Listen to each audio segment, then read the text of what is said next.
avoid our endeavors on dialogue and peaceful resolution of all the disputes. Immediate de-escalation and restraint are of paramount importance. Respect for international law, including the international humanitarian law, and diplomacy must be our guiding principle. Malta's position remains resolute.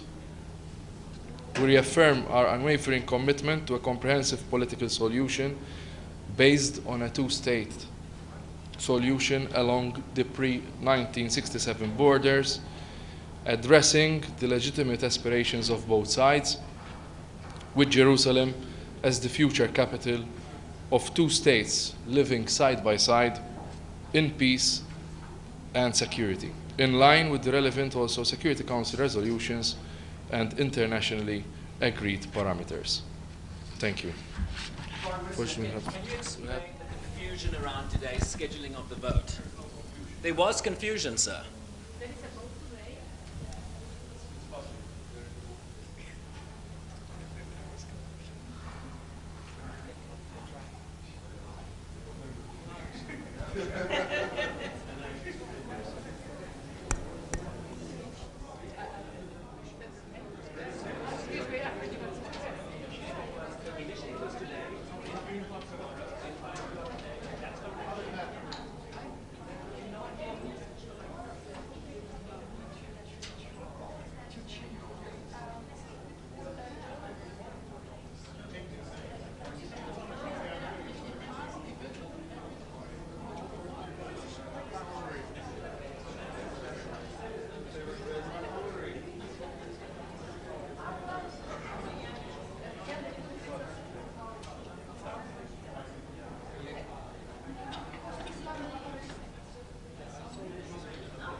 cleaner than the 5 years.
The 9,608 meeting of the Security Council is called to order.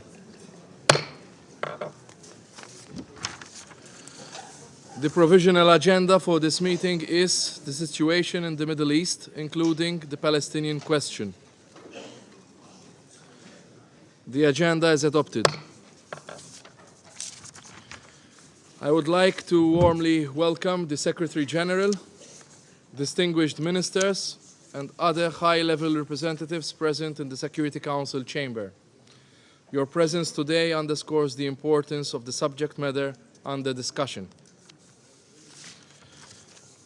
In accordance with Rule 37 of the Council's Provisional Rules of Procedure, I invite the representatives of Bahrain, Bangladesh, Belgium, the plurinational state of Bolivia, Brazil, Cambodia, Chile, Colombia, Cuba, Egypt, Ghana, India, Indonesia, Iraq, Ireland, the Islamic Republic of Iran, Israel, Jordan, Kuwait, Lebanon, Liechtenstein, Libya, Malaysia, Maldives, Mauritania, Mexico, Morocco, Nicaragua, Nigeria, Norway, Oman, Pakistan, Panama, Peru, Philippines, Poland, Portugal, Qatar, Saudi Arabia, South Africa, Spain, Syrian Arab Republic, Thailand, Tunisia, Turkey, Uganda, United Arab Emirates,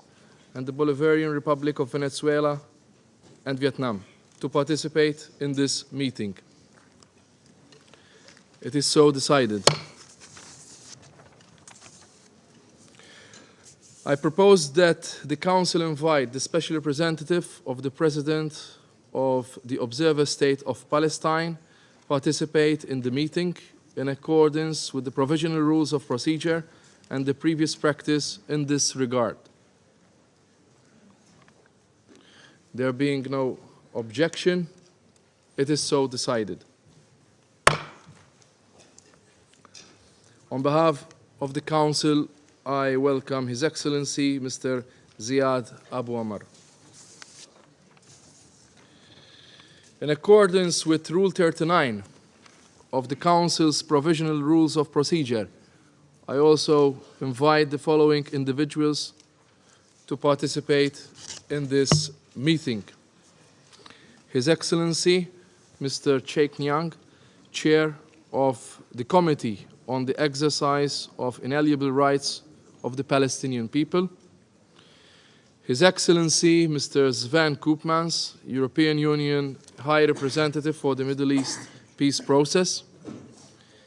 His Excellency Mr. Hossam Zaki, Assistant Secretary General and Chef de Cabinet of Secretary General of the League of Arab States.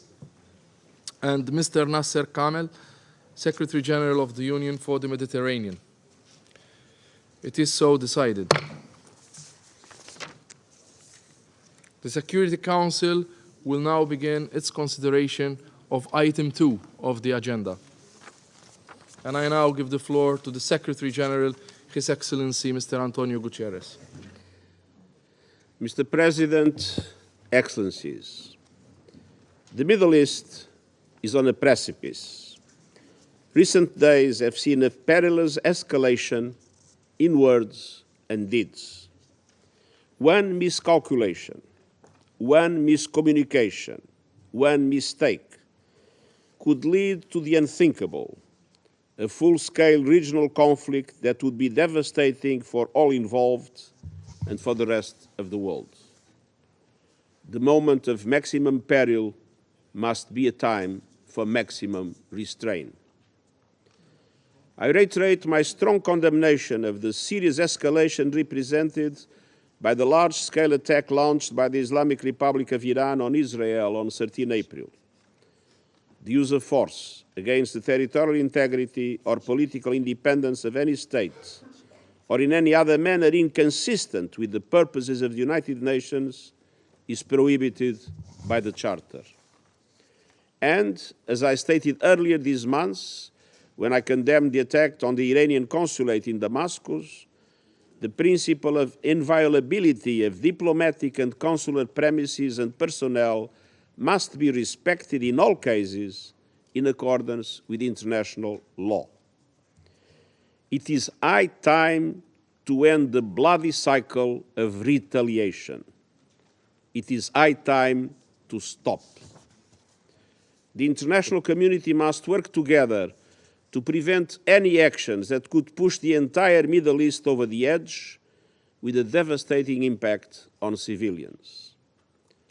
Let me be clear, the risks are spiraling on many fronts. We have a shared responsibility to address those risks and pull the region back from the precipice.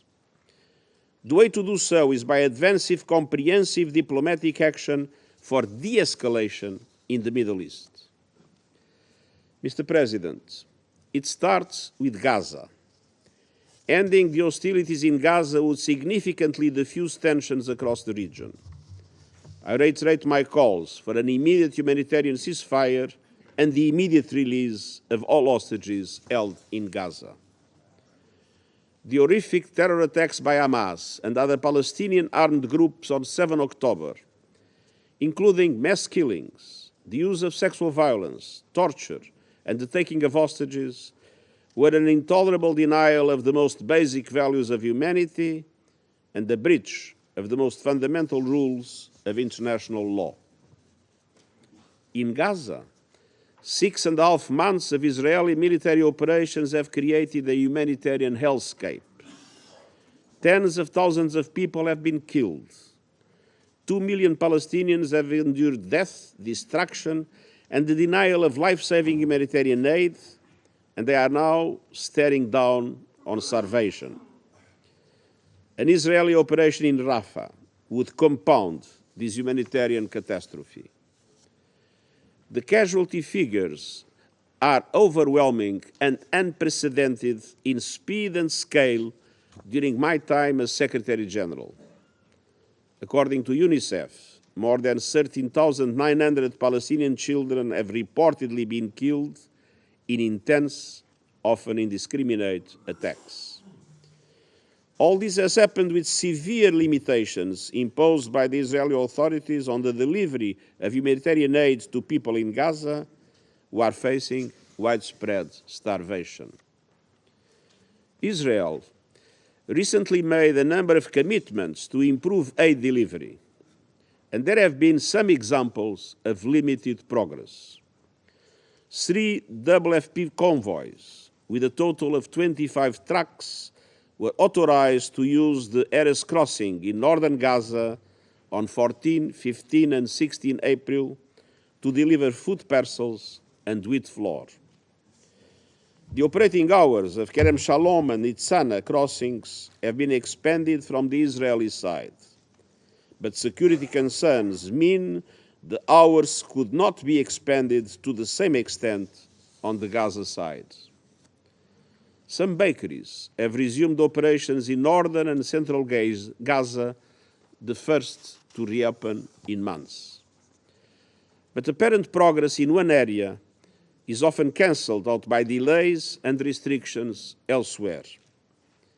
For example, although the Israeli authorities have cleared more aid convoys, those clearances are often granted when it is too late in the day to make deliveries and return safely. One can say that our personnel cannot operate in darkness in a war zone littered with unexploded ordnance. So the impact is limited, sometimes nil. The clearances increase, but there are continued obstacles to aid for people who are in desperate need. During the week of 6 to 12 April, Israel denied more than 40% of UN requests that required passing through Israeli checkpoints. We urgently need meaningful, measurable progress, including, for example, the unrestricted delivery of aid via Ashdod port and restarting of the Nahal Oz water line. To avert imminent famine and further preventable deaths from disease, we need a quantum leap in humanitarian aid to Palestinians in Gaza. Food is essential, so are clean water, sanitation, and healthcare. This means addressing the challenges impeding delivery on the ground. Humanitarian agencies, led by UNRWA, which is the backbone of our operations, must be able to move food and other supplies safely and via all possible routes and crossings into and throughout every part of Gaza. That requires improved delivery systems around all supply routes and entry points. Humanitarians also need security. Nearly 250 aid workers, including more than 180 of our own staff, have been killed in Gaza.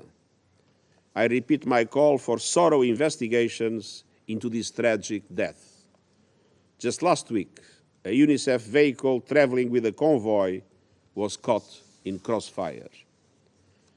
Delivering aid at scale requires Israel's full and active facilitation of humanitarian operations, including through a functioning humanitarian notification system and improved and direct communications between humanitarians and military decision-makers on the ground.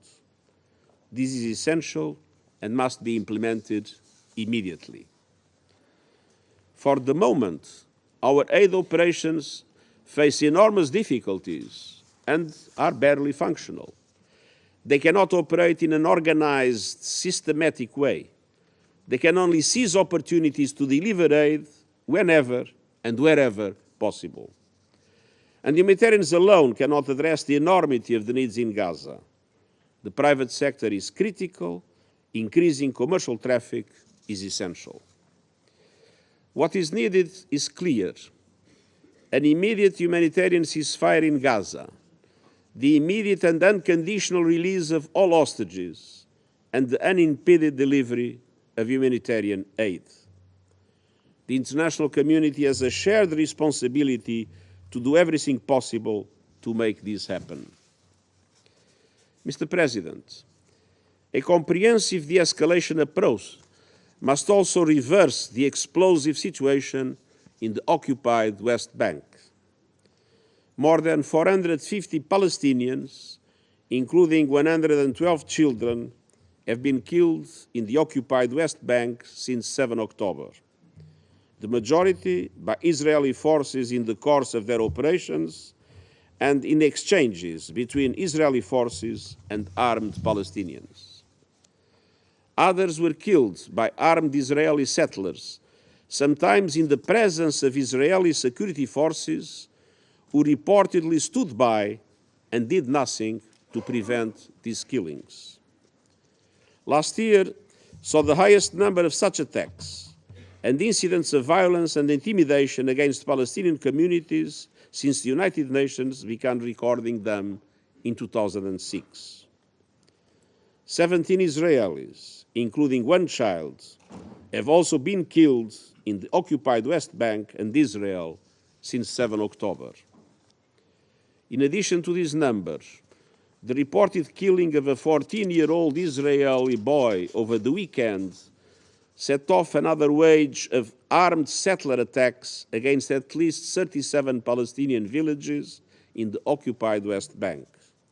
4 Palestinians were killed, including a 17-year-old boy. I condemn all violence against civilians. I urge Israel to make immediate steps to end the unprecedented levels of settler violence and to hold accountable those who have perpetrated such attacks. And I call on Israel as the occupying power to protect the Palestinian population of the occupied West Bank against attacks, violence, and intimidation. The backdrop to this appalling surge in violence is the continued expansion of Israeli settlements, in themselves a violation of international law, and repeated large-scale Israeli operations in Palestinian areas. Declarations that areas now constitute Israeli state land, together with legal decisions that strengthen settlements and potentially increase demolitions and evictions, risk undermining the contiguity of a future Palestinian state and deny hope to a generation of Palestinians. Israel and the international community must support and work with the new Palestinian government to address its fiscal challenges, strengthening its governance capacity, and prepare it to assume its responsibilities in Gaza in the future. I urge all actors to recognize the critical role the Palestinian Authority should play in Gaza and works towards enabling its return in the appropriate time. Mr. President, the ultimate goal remains a two-state solution, Israel and Palestine living side by side in peace and security, with Jerusalem as the capital of both states on the basis of UN resolutions, international law, and previous agreements. That means an end to the occupation and the establishment of a fully independent, democratic, contiguous, viable, and sovereign Palestinian state with Gaza as an integral part. The international community has a responsibility and a moral obligation to help make this happen. Mr. President, regional de-escalation efforts must also address the extremely fraught situation in Lebanon, particularly along the Blue Line. Exchanges of fire between Israel forces and Hezbollah are exacting a mounting toll on civilian communities in Israel and Lebanon. Dozens of civilians have been killed and tens of thousands displaced on both sides of the Blue Line. These exchanges could take on a momentum of their own. Strikes deep into the territories of Lebanon and Israel could ignite an even more serious confrontation as we have seen in the past. I call on all parties to exercise maximum restraint and avoid further breaches of the cessation of hostilities under the framework of Resolution 1701. The United Nations stands ready to support the efforts of several countries to encourage de-escalation and to work towards a diplomatic solution. Mr. President, regional de-escalation efforts must also ensure the safety of navigation on the Red Sea, respecting the rights and duties relating to maritime navigation in accordance with international law. Houthi attacks on merchant and commercial shipping continue to disrupt global trade. They have been met with strikes by the United States and the United Kingdom. Armed confrontations on this crucial waterway increase risks across the board. Risks to supply chains, risks to an environmental disaster from a damaged cargo ship or oil tanker, risks of a serious escalation and a confrontation between major powers with appalling political, security, economic, and humanitarian repercussions. All attacks on merchant and commercial shipping on the Red Sea must end immediately. The international community must act together to prevent escalation in the Red Sea that would exacerbate tensions and undermine regional peace and security and international trade. And the people of Yemen must be supported towards a political process for a sustainable and just peace.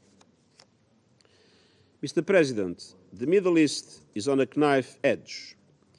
Recent escalations make it even more important to support good faith efforts to find lasting peace between Israel and a fully independent, viable, and sovereign Palestinian state.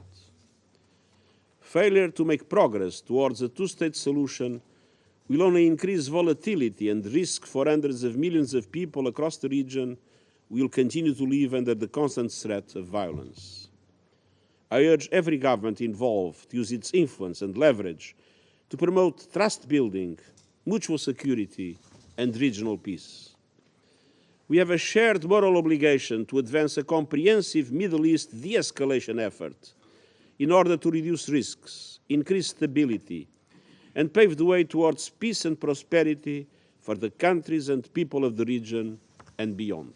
Thank you. I thank the Secretary General for his briefing. I now give the floor to His Excellency Mr. Ziad Abu Amr, Special Representative of the President of the Observer State of Palestine.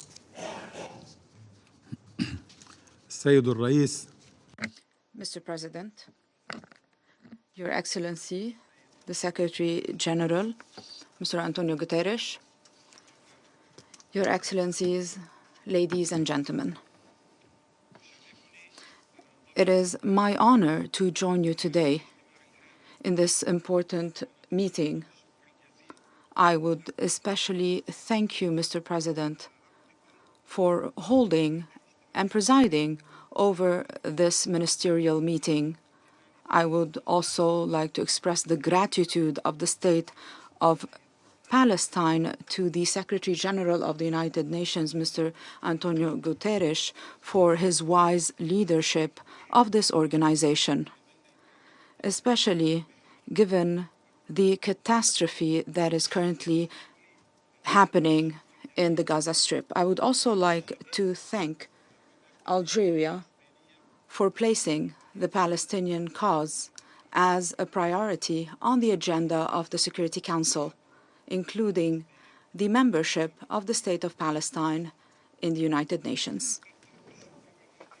We would also like to express our thanks and gratitude to the countries that recognize the State of Palestine and the peoples of the world that believe in our right to self-determination in our land, the State of Palestine. We also thank the countries that developed their relations and that cooperated with us. And we do hope that these countries will recognize the State of Palestine as soon as possible, based on the principle of sovereign equality between nations and mutual respect.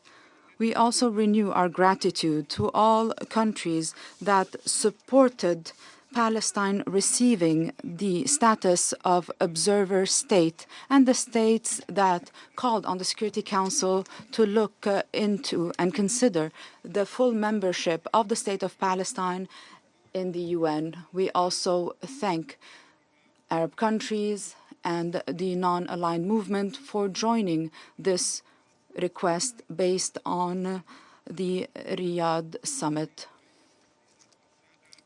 Mr. President, ladies and gentlemen, the plight of the Palestinian people has started over a century ago and is still ongoing. The Palestinian people was the victim of events and international resolutions and decisions that were outside of their control. The Palestinian people is the victim of a history that is not of their making. This people has suffered a catastrophe in 1948 and the Israeli occupation since 1967. We are still longing to practice our right to self-determination, to live in freedom, security, and peace in an independent state, similar to other countries around the world. We have made and continue to make great sacrifices to achieve this goal. Since 1988, the Palestinian leadership, represented by the PLO, the only legitimate representative of the Palestinian people, the Palestinian leadership has showed preparedness to close the chapter of conflict and sit at the negotiations table to find a just, comprehensive, and permanent solution for the Palestinian question. In this regard, we have made every possible genuine effort. We have made unimaginable historic concessions in order to achieve a peace that is based on the two-state solution, to guarantee the establishment of an independent Palestinian state that is sovereign along the lines of June 4, 1967, with East Jerusalem as its capital, in addition to resolving the issue of Palestinian refugees based on Resolution 194, a Palestinian state that lives with its neighbors in security and peace. Since 1993, the Palestinian leadership chose the path of negotiations, hoping that these negotiations will result in the desired solution. The international community supported the principle of the two-state solutions, and this position culminated in accepting the State of Palestine as an observer member in the General Assembly of the United Nations in 2016. And since then, the State of Palestine has sought and has called on the world to accept it as a full member of the United Nations, because we believe that an international resolution of this regard will protect the two-state solution and will reflect the Palestinian people's legitimate right to an independent state. However, unfortunately, some try to hinder the adoption of this resolution under weak pretenses. Granting Palestine full membership at the United Nations will lift some of the historic injustice that succeeding Palestinian generations have been subjected to. It will open wide prospects before a true peace based on justice, a peace that the countries and the peoples of the region will enjoy.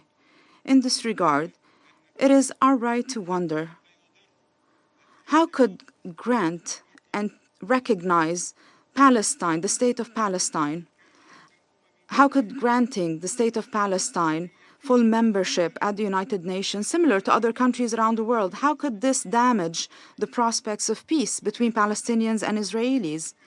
How could this recognition and this membership harm international peace and security? This question, ladies and gentlemen, we ask it specifically to the United States and other countries that oppose granting the State of Palestine full membership at a time when they recognize Israel, which is the other party in the Israeli-Palestinian conflict, and has granted Israel full membership at the United Nations. And to those who say that recognizing the Palestinian state must happen through negotiations and not through a UN resolution, we wonder, once again, how was the State of Israel established? How was it recognized? Wasn't that through a UN resolution, which is Resolution 181? Although Israel did not honor the conditions to accept its membership at the United Nations, and that is implementing Resolutions 181 and 194. Such a decision to grant the State of Palestine full membership will be an important pillar to achieve peace in our region, because the Palestinian-Israeli conflict in its different dimensions now goes beyond the borders of Palestine and Israel and impacts other regions in the Middle East and around the world. Therefore, we believe that it is high time for the Security Council to shoulder its historic responsibility to give justice to the Palestinian people by adopting a resolution to accept Palestine as a full member of the United Nations. Those who are trying to disrupt and hinder the adoption of such a resolution, they are not helping the prospects of peace between Palestinians and Israelis and the prospects for peace in the Middle East in general. This resolution naturally will not be the alternative for serious political negotiations that are time-bound to implement the two-state solution or relevant Security Council and GA resolutions, and to resolve what is the pending issues between Palestinians and Israelis. However, this resolution will grant hope to the Palestinian people, hope for a decent life within an independent state. After this hope has dissipated over the past years because of the intransigence of the Israeli government that has rejected this solution publicly and blatantly, especially following the destructive war against the Gaza Strip and after the reoccupation of the Gaza Strip by Israel. In this regard, the State of Palestine would like to express its thanks to all the countries that recognize the State of Palestine and sincerely and seriously supported granting the State of Palestine full membership in this international organization. Ladies and gentlemen,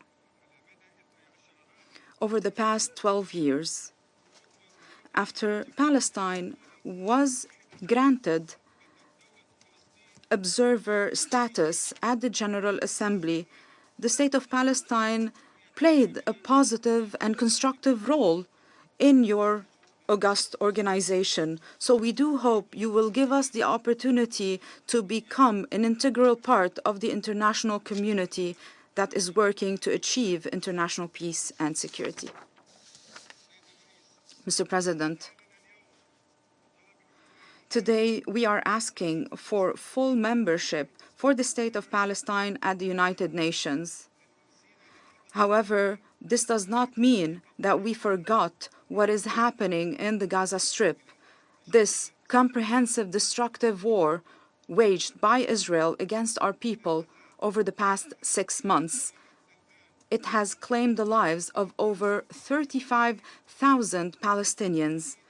80,000 were wounded, mostly women, children, and the elderly. They have destroyed most vital facilities in the Gaza Strip. They've destroyed homes, routes, hospitals, schools, universities, mosques, churches, water and energy supplies. They have displaced the majority of the residents of the Strip. The majority of the Strip is now they cannot live there anymore because it was destroyed. Gaza will come back. What will be destroyed is the occupation. The attacks of the Israeli army continues. They continue to terrorize our people in different cities, villages, and camps in the West Bank and in Jerusalem. It is high time for this war and for these attacks to stop. It is high time for this occupation to end.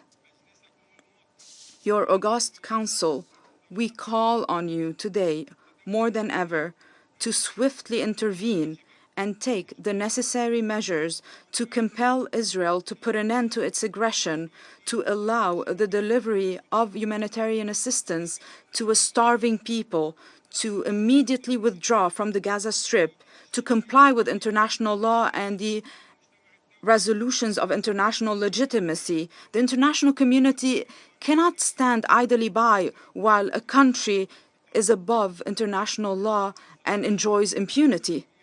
Israel shoulders the full responsibility for the great destruction that the Gaza Strip has suffered from because of its continued aggression. It is also the responsibility of countries that has supported Israel with weapons and funds, that has provided Israel with political protection. We rely on peace-loving nations to end this war, to end this aggression, and to provide support and relief to the residents of the Gaza Strip. Everyone must recognize, Israel particularly, that security cannot be achieved with endless wars as long as occupation stands. A peace that is based on justice, this will achieve security and stability for all.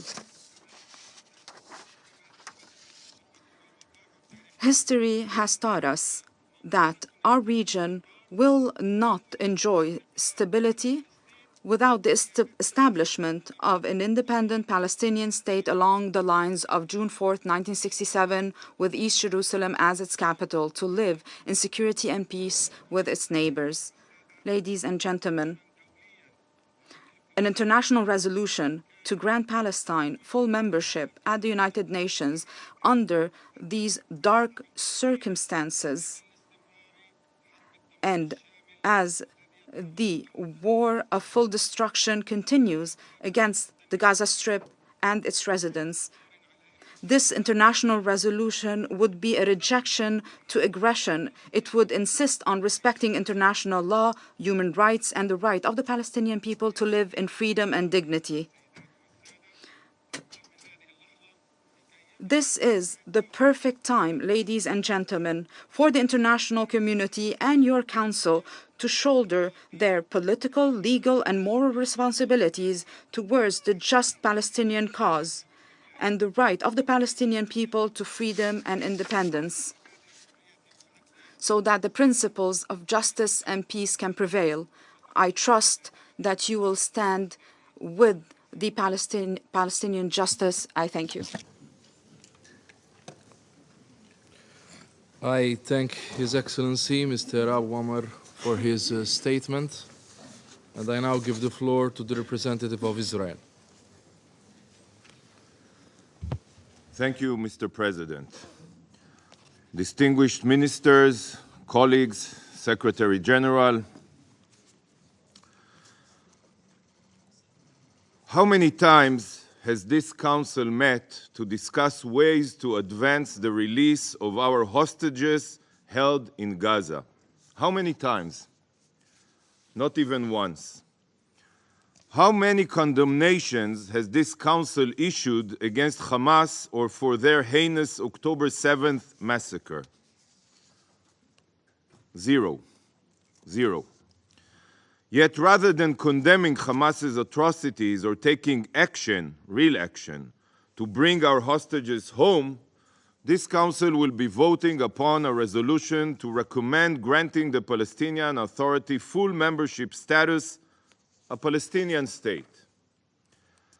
How detached from reality can this Council be to dedicate its time and resources to support a resolution so disconnected to the reality on the ground? To a resolution that will have zero positive impact for any party, that will cause only destruction for years to come and harm any chance for future dialogue. Colleagues, 6 months after October 7th, the most brutal massacre of Jews since the Holocaust, this Council seeks to reward the supporters and perpetrators of these atrocities with statehood. The child-murdering Hamas rapists are watching this meeting and they are smiling. There is no bigger prize for terror than today's meeting. Let me remind everyone, the basic requirement for admission to the UN are A, permanent population, B, defined territory, C, government, and D, capacity to enter relations with other states. But, above anything else, a very important principle stated in Article 4 of the UN Charter is, and I quote, membership in the United Nations is open to all peace-loving states. Peace-loving. What a joke. Does anyone doubt that the Palestinians fail to meet these criteria? Did anyone hear any Palestinian leader even condemn the massacre of our children? The Palestinian Authority has absolutely no control over Gaza. You all know it. Everyone knows it. But even in Judea and Samaria, entire neighborhoods and cities are ruled by other terrorist gangs, Lion Den, others. And the Palestinian Authority, ironically, has no authority. So who is the Council voting to recognize today and give full membership status to? Hamas in Gaza, Palestinian Islamic Jihad in Nablus? Who's going to be in charge?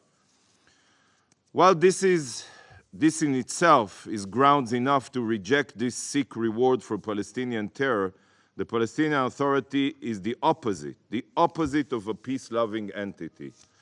The Palestinian Authority not only have not condemned the October 7th massacre, they are also paying monthly salaries to all the terrorists that took part in it, rewarding the rapists. This is a genocide-loving entity that doesn't deserve any status here.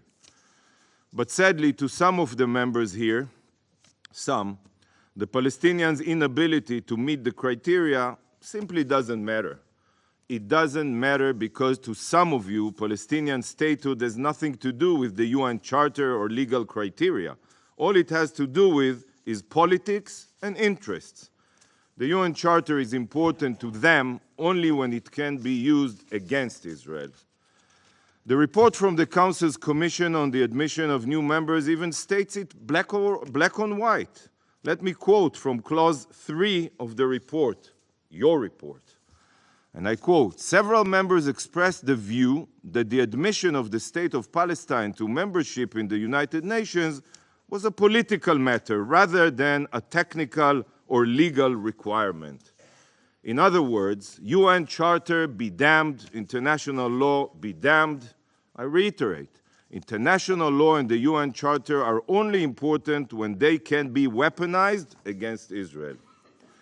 But if breaking the law means advancing the unilateral establishment of a Palestinian terror state, a Palestinian Nazi state, then by all means. They're just empty words on paper, right? What this Council has decided to focus on at the expense of all other calamities around the globe is to grant a prize to terrorists. Granting the perpetrators and supporters of October 7th full membership status in the UN is the vilest reward for the vilest crimes. If this resolution passes, God forbid, this Council should no longer be known as the Security Council, but as the Terror Council. The only thing that a forced unilateral recognition of a Palestinian state will do is to make any future negotiations almost impossible. As long as the Palestinians feel that they can exploit this politicized body to their benefit, why would they bother at the negotiating table or support any compromise? Do you honestly think that this resolution will make a solution more likely or change anything on the ground?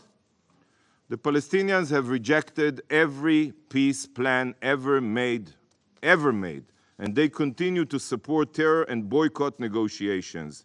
And now they know that their rejectionism pays off. They can say no, no, no to any American president, but still get here what they demand, because the UN is guided by politics, not morality or truth. All this Council is accomplishing through this destructive approach is making a solution unattainable. The UN is no longer about multilateralism, sadly. It is now committed to multi-terrorism. At the Security Council, terror pays off. It's shameful. I have always called out the political rot within the UN, that sadly nothing here is based on truth and justice, but toxic politicization. And today, the mask has finally fallen. The Council has exposed itself. Please, do not give in to politics. Do not support this dangerous resolution. How can you support a resolution that is so destructive and immoral at the worst possible moment? Colleagues, the Council was not the only entity to expose its true face this week. On Saturday night, with the launch of over 300 UAVs, ballistic missiles, and cruise missiles at Israel, the Ayatollah regime's mask also fell. Iran exposed itself as the terror state that it is. But today marks another milestone in the Ayatollah regime's blood-soaked history. On April 18, 1983, a Chevrolet pickup truck packed with 2,000 pounds of explosives sped through the gates of the US Embassy in Beirut, crashed into the building and detonated. This blast killed 63 people. You're talking a lot about embassies and the importance of embassies. And Hezbollah claimed responsibility. And today, April 18, 2024, exactly 41 years later, this council, the Security Council, will be addressed by an arch-terrorist whose regime funds, arms, trains, and directs Hezbollah. The Ayatollah regime's foreign minister, Hussein Amir Abdollahian, is a member of the Iranian Revolutionary Guard Corps. This terror organization, the IRGC, is responsible for carnage, bloodshed, and destruction worldwide. From terror attacks in South America and assassination plots on European and American soil to arms trafficking in Africa and terror sponsorship across the Middle East, The IRGC is in the business of murder. The IRGC is a designated terrorist organization, not only in Israel, not only in the United States, in Bahrain and Saudi Arabia. Both I and my Arab and American colleagues agree that the man who will address this council later today is a terrorist.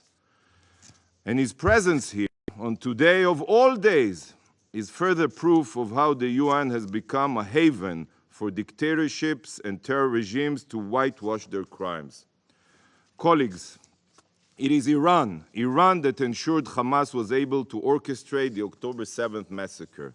It is the Ayatollah regime in Tehran that has provided weaponry to Hezbollah to rain down missiles on Israeli towns and cities. It is the Ayatollah regime in Tehran that has equipped the Houthis with cruise missiles to fire at merchant vessels. And it is the Ayatollah regime that launched an unprecedented attack at Israel, a fellow UN member state, less than a week ago. Yet, instead of designating the IRGC as a terror organization and sanctioning Iran's evil regime, the Security Council opens its doors for Iran's foreign minister, for a terrorist. Can you not see what is going on here? Terror Minister Abdollahian is not here to express sorrow for his regime's brazen attack and tell this council that the Islamic Republic has changed its ways. He is here to make a mockery of you. He is here to show you all, in your suits and with your diplomatic niceties, that his country can launch an attack on another member state on Saturday, and then he can come here on Thursday to lecture you all on human rights and international law. Minister Abdollahian's presence here today is making this institution a joke. Sadly, it is clear to every dictator and terror state that the UN has lost every ounce of justice, and it is now a blob of politicized plasticine that can be molded however the tyrants choose. And the Council plays along with this destructive charade. Colleagues, if you still believe that this body holds any relevance, then I ask you, I even beg you, what action has been taken by the Council against Iran for its attack against Israel this week? The foreign minister of a genocidal regime will speak here today as his country hurtles towards nuclear weapons. Has this Council taken any action to prevent this? Nope, nothing. Instead, we have gathered today to discuss the situation in Gaza.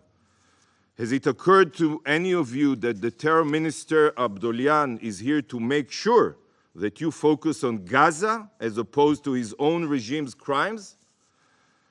Sadly, you are being spoon-fed a script. It was written by Khamenei and edited by Sinwar, a script crafted by terrorists.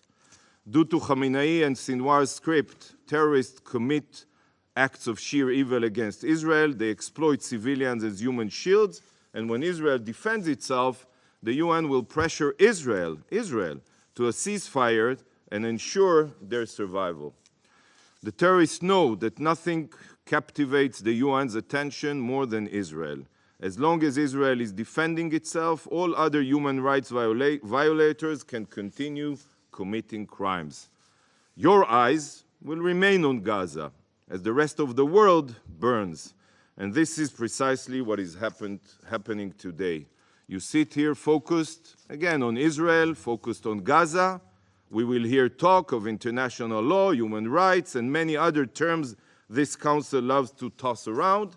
But in reality, this council as a council cares nothing about human rights or international law.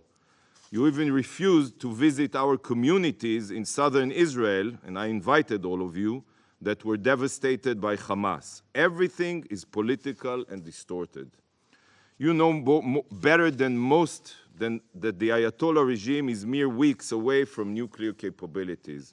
This global sponsor has proxies across the region, sowing death and destruction. But Iran has immunity here because this rogue regime has allies here on this council that protect it and its terror proxies. This is the reason why you will never designate Hamas and Hezbollah as terror organizations, despite the whole world knowing that they are.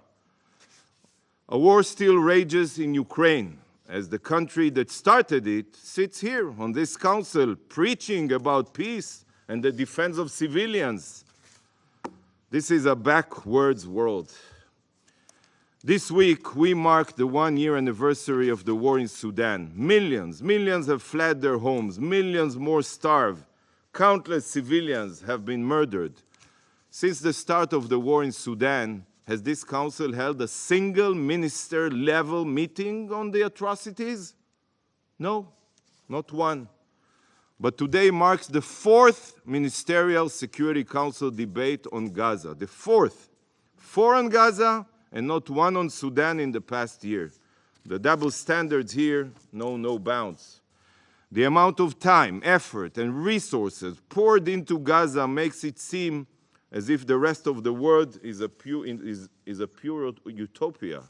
That outside of Gaza we live in a carefree world, Hakuna Matata. The only people this meeting serves, and I reiterate, are Ayatollah Khamenei and Yahya Sinwar. Some of you may think that you are serving the Palestinians, but you're not. By holding this meeting, you are aiding Khamenei and Sinwar. They control the agenda here, and hardly any of you seem to notice. Colleagues, if the UN cannot prevent wars or defend human rights, it has lost any reason to continue operating. The nation will be shattered.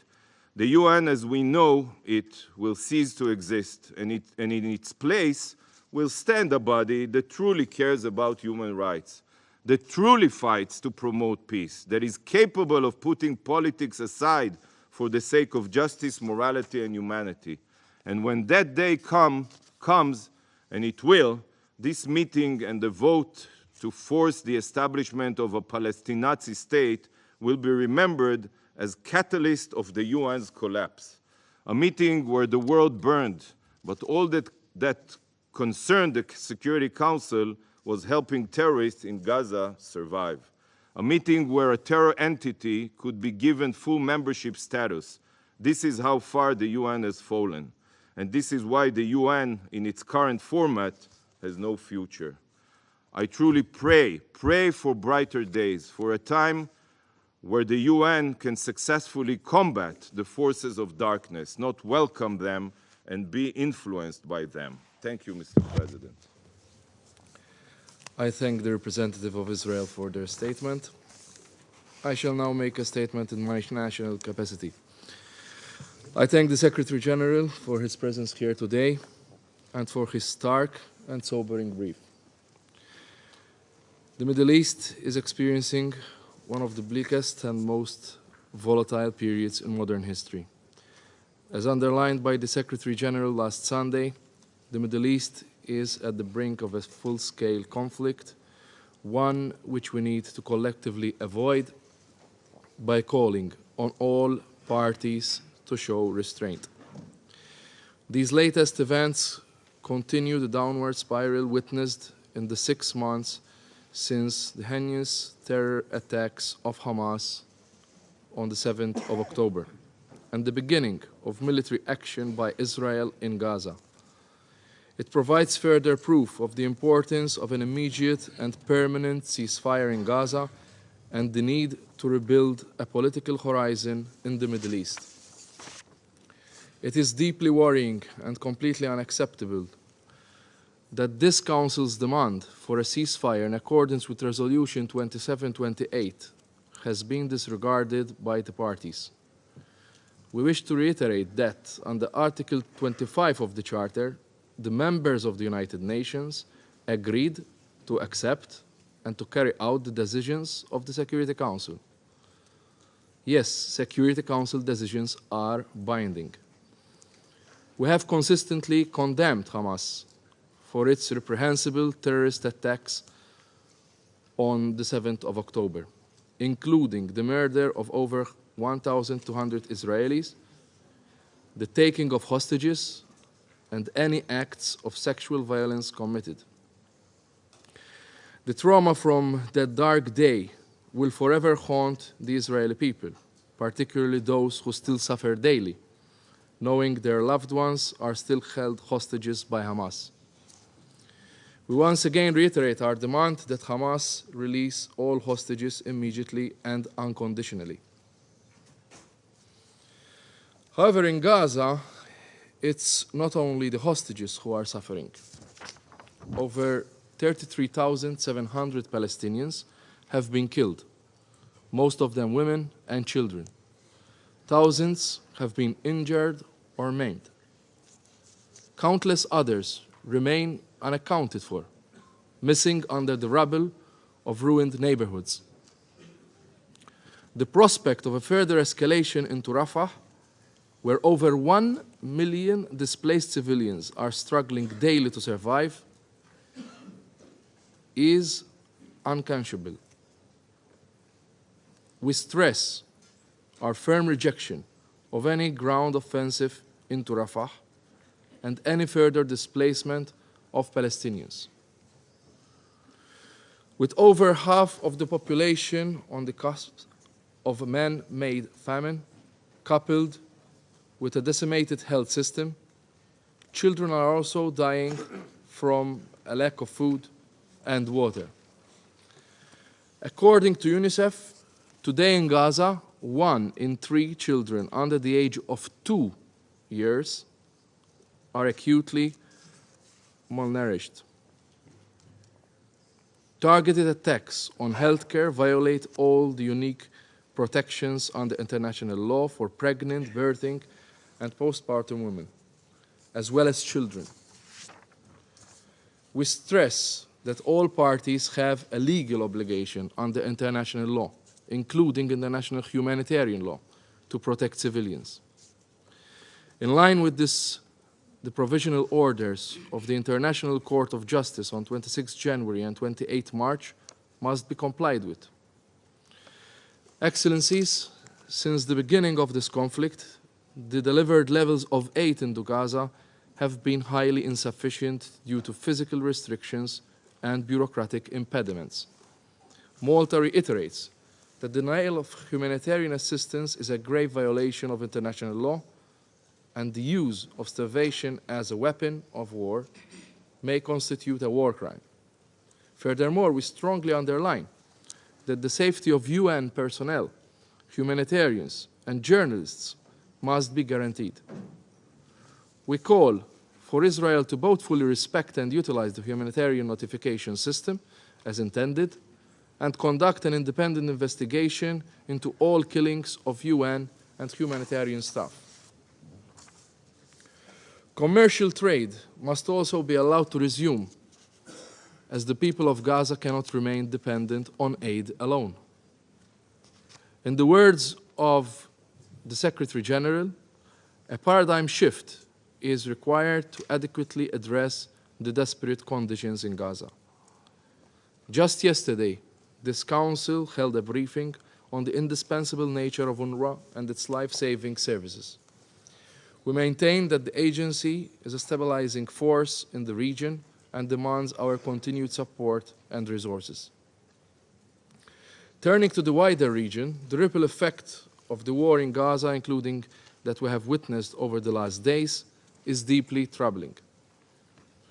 The heightened tensions in the region and the increased escalations and skirmishes in the West Bank, Lebanon, Syria, Iraq, and Yemen push the region closer to an untenable conflagration.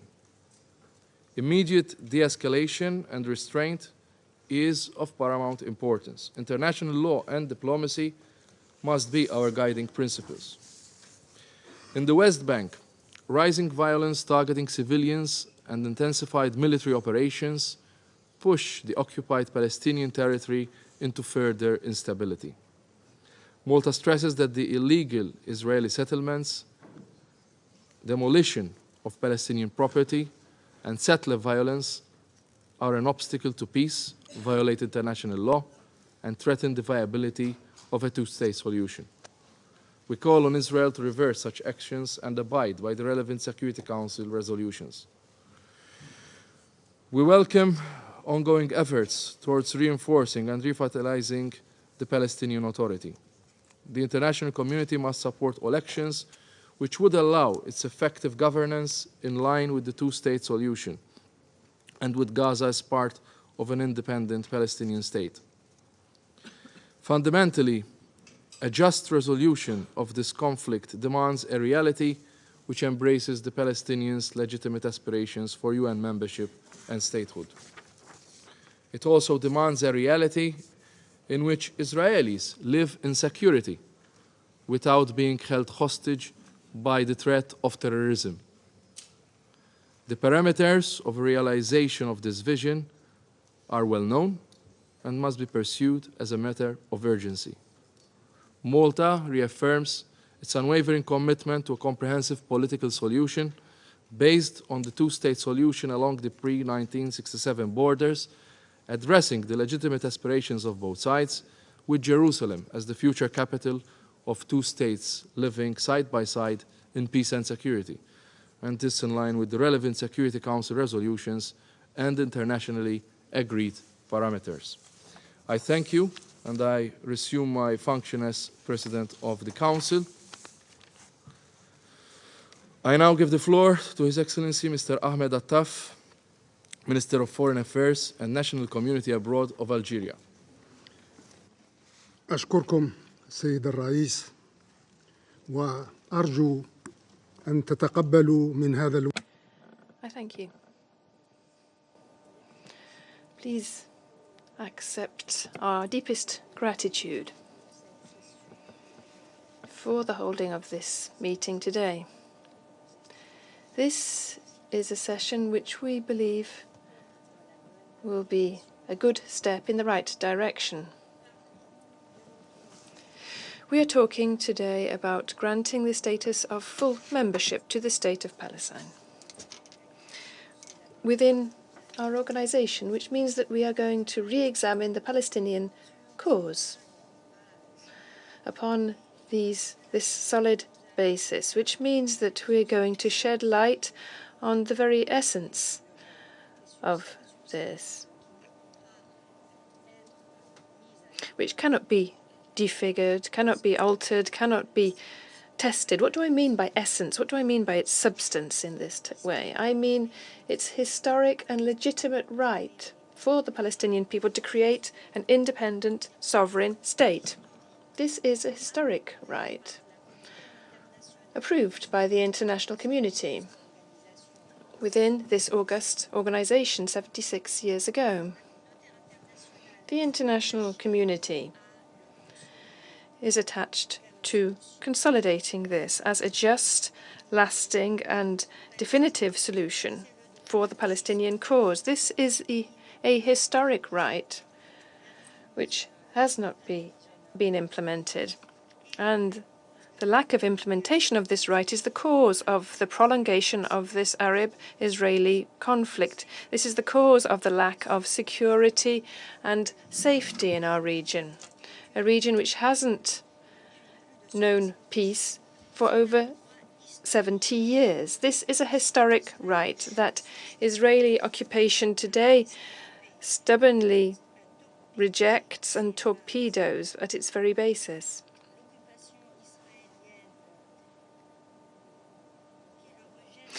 Israeli occupation clearly and unequivocally rejects this and does everything it can to eradicate it. And it does this unscrupulously, with no qualms.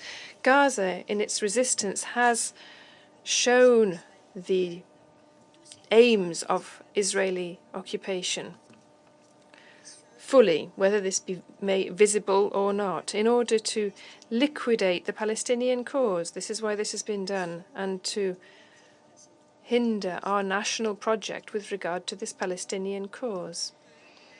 Nobody is unaware of the fact that the genocidal war in Gaza and the suffocation upon the West Bank and the settlement and annexation policies upon Palestinian territories, as well as on occupied Jerusalem, and the campaign of forced displacement upon Palestinian people are continuing. without forgetting what is known as the Israeli arrangements following the war in Gaza. All of this are succeeding steps as part of a broader and much more dangerous Israeli plan. This Israeli plan wants to resuscitate and bring into being the greater project of Israel, which is to eradicate the foundations of a Palestinian state and destroy its pillars. Indeed, the entire world bore witness just a few months ago to what an Israeli authority did here in the General Assembly, holding up a map of the Middle East where Palestine did not appear. This was a map constructed of their hallucinations and desires. The escalation imposed by Israeli occupation is continuing on a number of fronts in our region. The aim of this escalation is now clear: to distract the international community's attention away from the Palestinian cause and to try to create new regional conflicts where the rights of Palestinian people would gradually be dissipated, or where the flame of the Palestinian cause would be extinguished. After everything I have just said,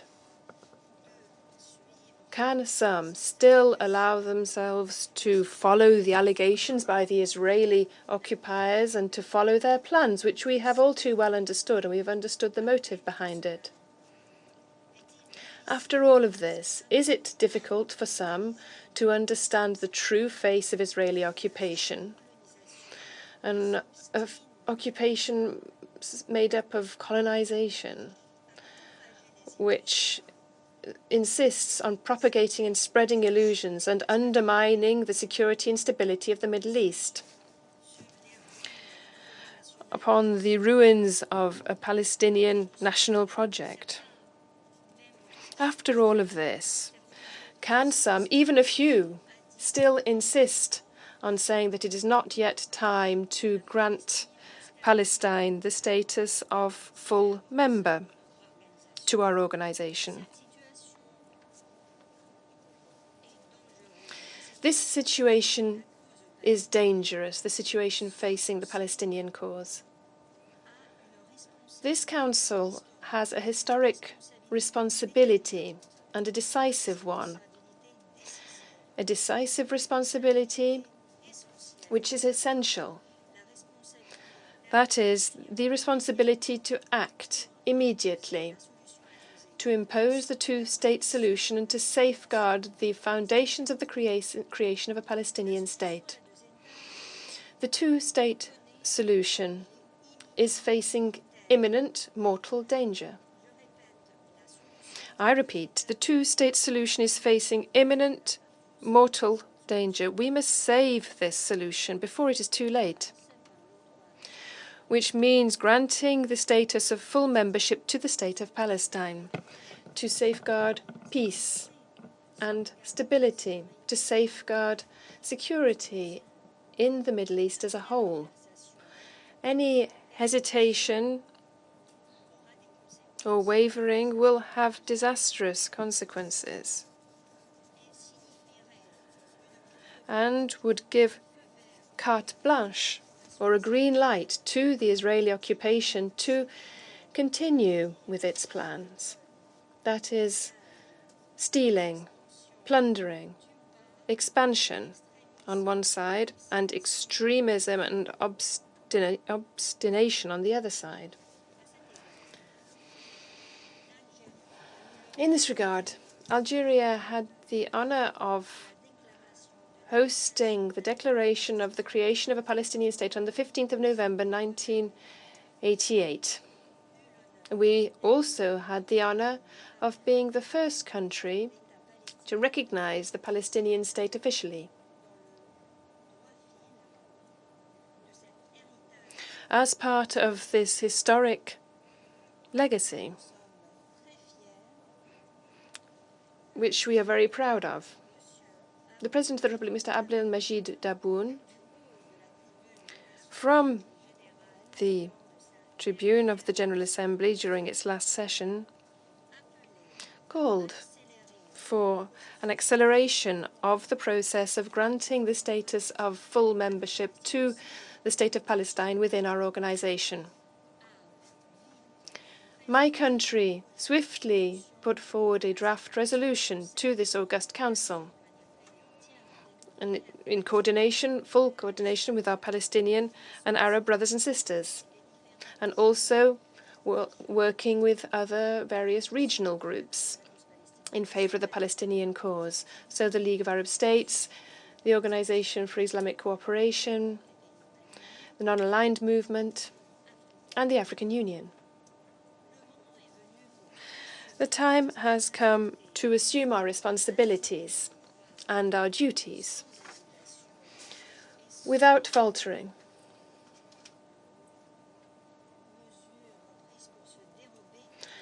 And without avoiding or eluding such responsibilities, we must keep our promises, which is why we urge all members of this August Council to support our efforts, thanks to their precious voices in favor of granting the status of full membership to the Palestinian state. This will achieve the following three things. First of all, it will consolidate the two-state solution and protect it from threats which seek to undermine it, destroy it, or even bury it altogether. Secondly, it will safeguard the foundations of the Palestinian state in the future, an independent sovereign state within the 1967 borders with Jerusalem Quds Sharif as a capital. Thirdly and finally,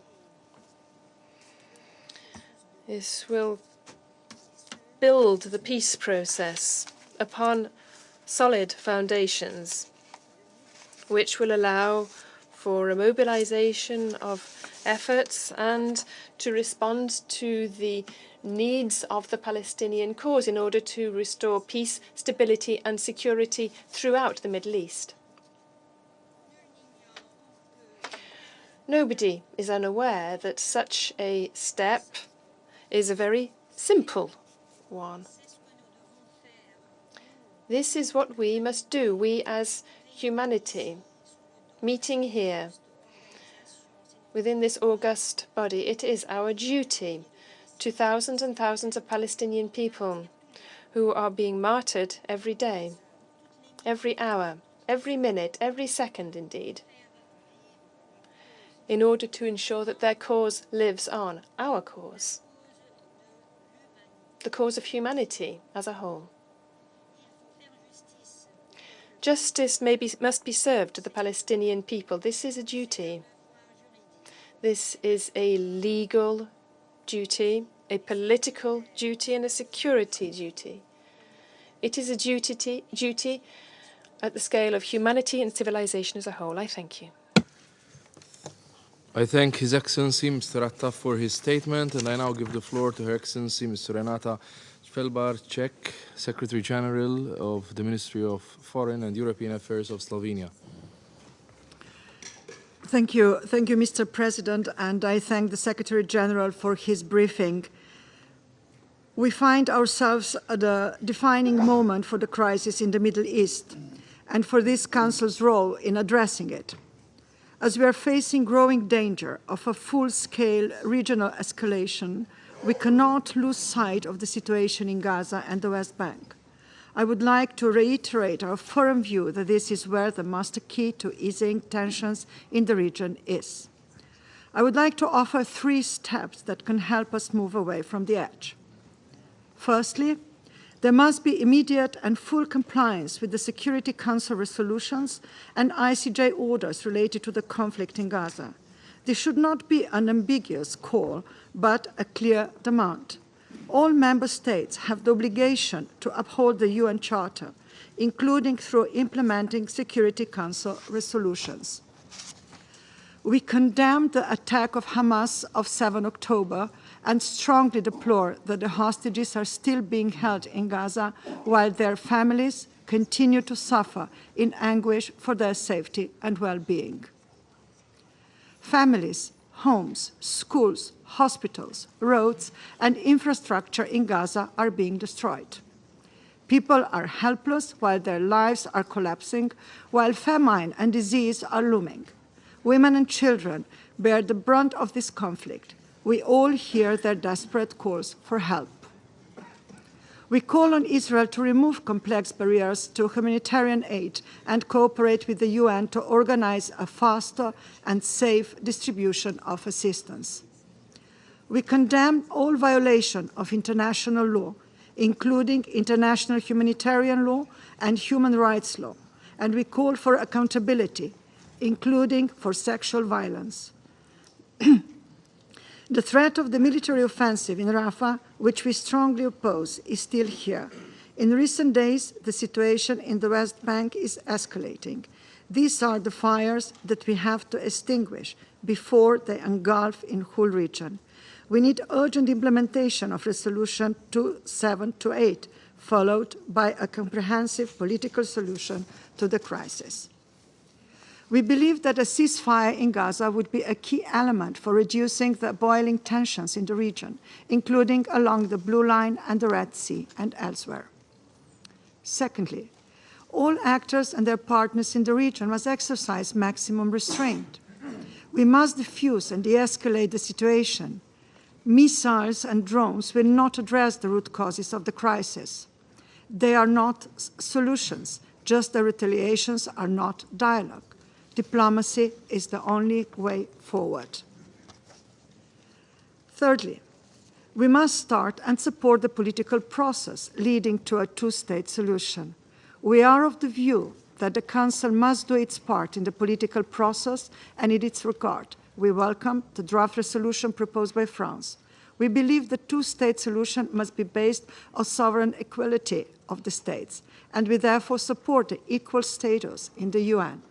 It would strengthen the role of the Palestinian Authority and would contribute to the security of Israel as well. Mr. President, all of us seated around this table, permanently or not, have a primary responsibility for the maintenance of international peace and security. We should therefore shoulder that responsibility with a clear commitment to stop this spiral of conflict, with a clear commitment to the UN Charter and international law. People in Palestine, Israel, and the whole Middle East do not ask for the impossible. They want peace and security and a viable vision of a better, dignified future. Let us all do everything in our power to make this happen. Thank you. I thank Her Excellency Ms. Shelbar Beck for her statement. I now give the floor to His Excellency Mr. Uemura Tsukasa, Special Envoy for the Middle East of Japan.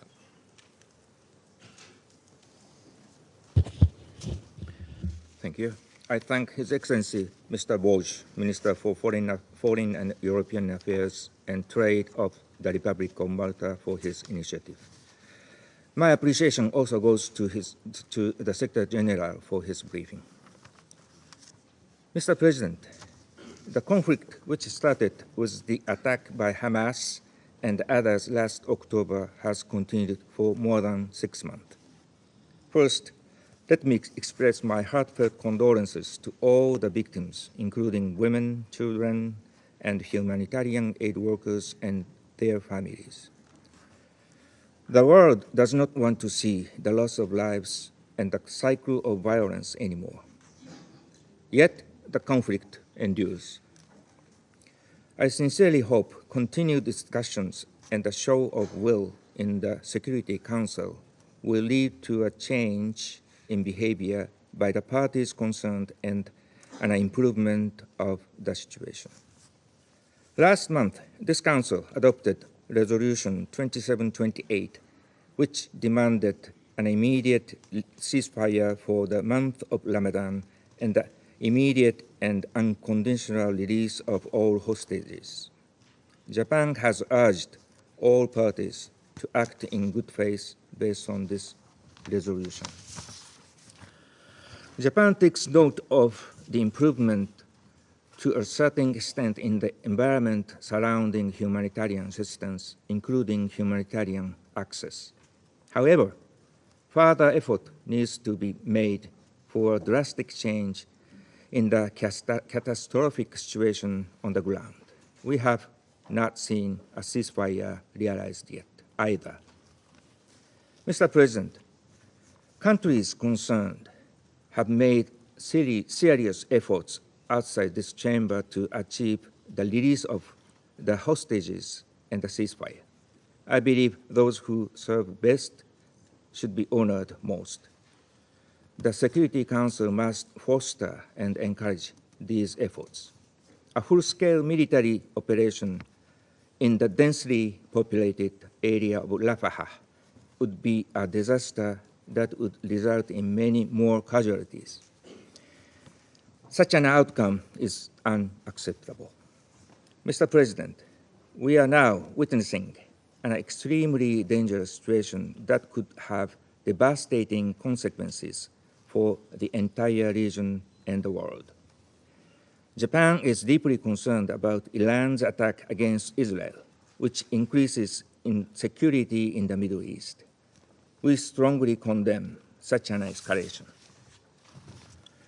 Japan has been urging the parties concerned to calm down the situation and reiterate its determination to continue to make all necessary diplomatic efforts in order to prevent any further deterioration.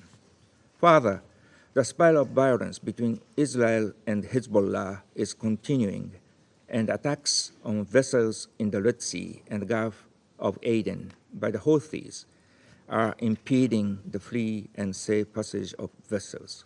Mr. President, to end the current tragedy and achieve lasting peace and stability in the Middle East, there is no solution other than peaceful coexistence between Israel and Palestine.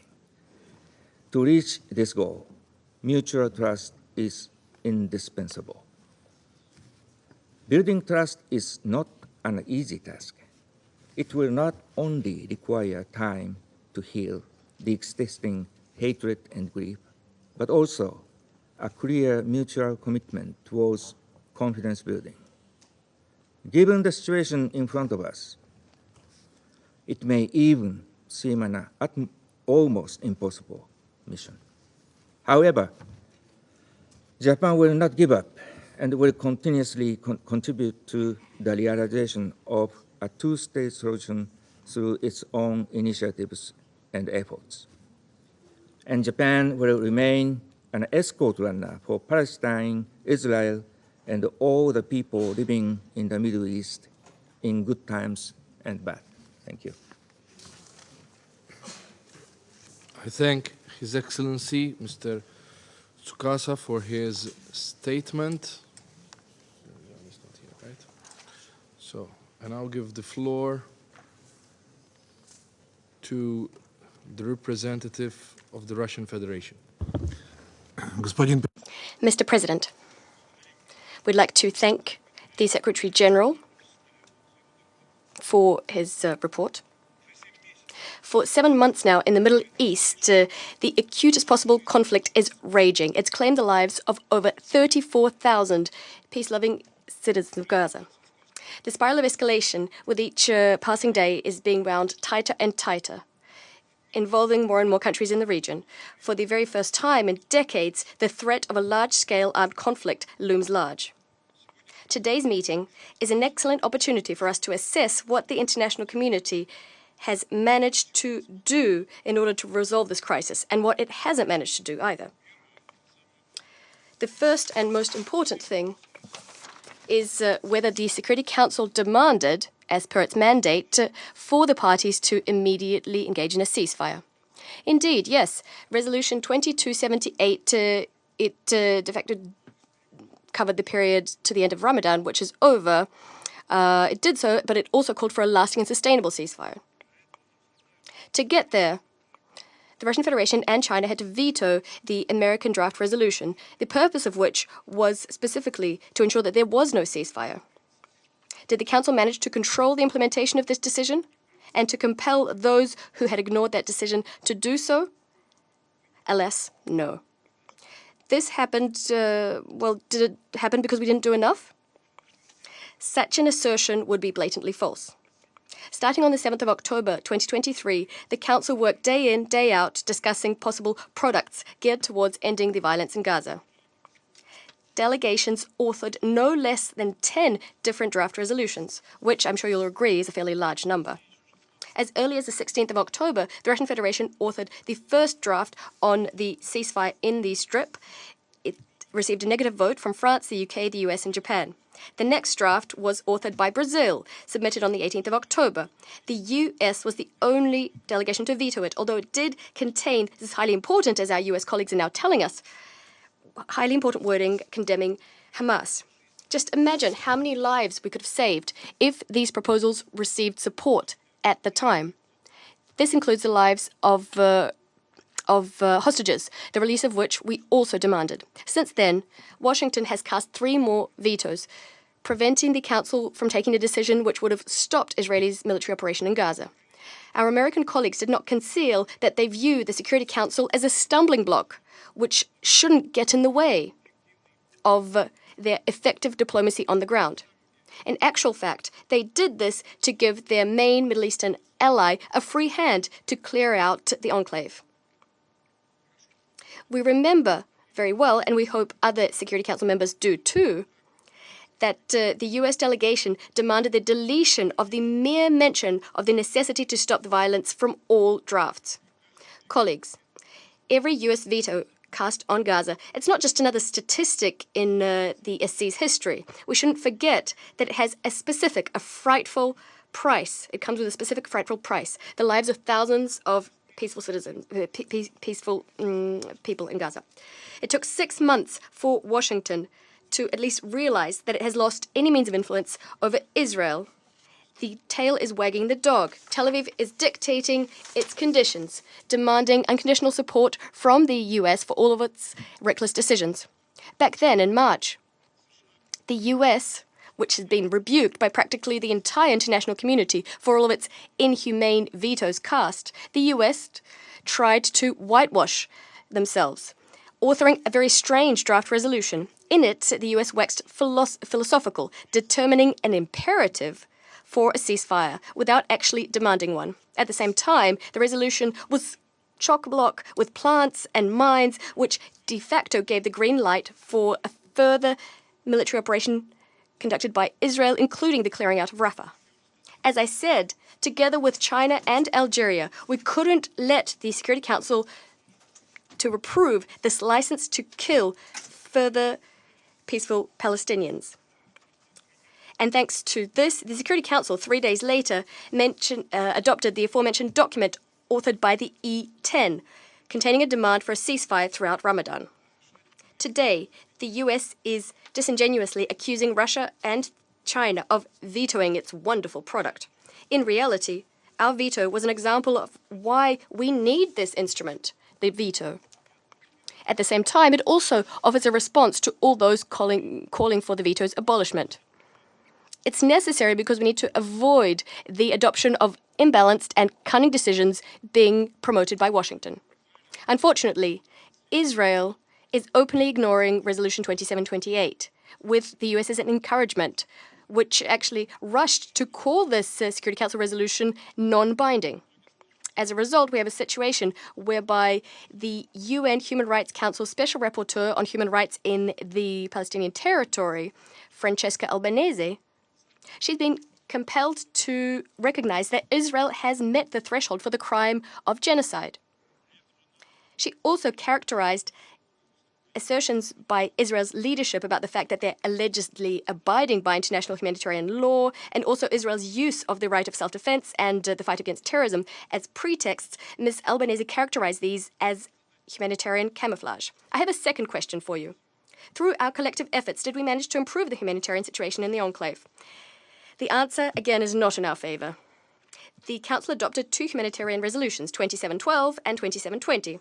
And yet, without a lasting ceasefire, these resolutions, as we warned everyone, remain dead letter. Humanitarian aid workers cannot do their job against the backdrop of active hostilities. These people are unarmed. Not only can they not help civilians, they can't actually defend themselves. We repeat that despite the disinformation being spread by the US, both of the aforementioned resolutions, just like Resolution 2728, contained measures for protecting humanitarian aid workers. And yet, without a ceasefire, they cannot be implemented. Israel's clear-out of Gaza has already earned the dubious distinction of claiming the highest number of lives of humanitarian workers. Over 240 people have died, including 178 UNRWA staff. And this clear-out is not yet over. The Israeli military is hitting humanitarian convoys, blocking access, slowing the passage of supplies. And yet, Western states are only castigating Israel for these actions if Western citizens die as a result. All calls for deconfliction, which are based on the goodwill of field commanders, are empty. They won't actually do anything to change the dire situation of humanitarian aid workers on the ground unless we have a fully fledged ceasefire. The last question I'd like to put to you is this. Did the international community manage to prevent a spillover of the conflict throughout the region? The answer is, once again, no. The situation on the Lebanese-Israeli border is highly unstable. Lebanon and Syria are being subjected to Israeli bombing constantly.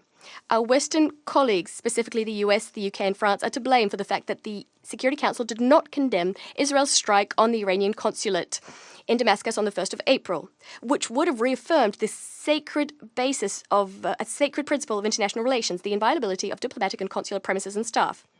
This resulted in a new, highly dangerous uptick in regional escalation. The consequences are wholly unpredictable. Such disdain on the part of our Western colleagues to specific states and their rights, their division of the world into us and them, the us are above the law, the them, well, their lawful interests can be ignored. This has brought the Middle East to the brink of a large-scale war. This is what you call effective diplomacy. This is what it looks like. The fruit it bears each time this diplomacy is more victims and more destruction. By the way, another effect of this disdain is despite the clear demand of Algeria that we haven't managed to protect Palestinians from Israeli slaughter. We haven't been managed to end the spiral of violence. Not to mention the fact that since 1948, we haven't managed to help Palestinians secure a fully fledged state. The ambassador of Israel, in his statement, and in fact we knew what he was going to say before he said it, was disrespectful towards ministers from the region who are in the room today, Arab ministers and other ministers. For a long time now, the PR of Israel has managed to say awful things about UN staff, the SG, and today he called the Security Council the Terror Council. This is insulting. He forgot, probably, that the State of Israel was, in fact, established on the recommendation of the Security Council based on a General Assembly resolution.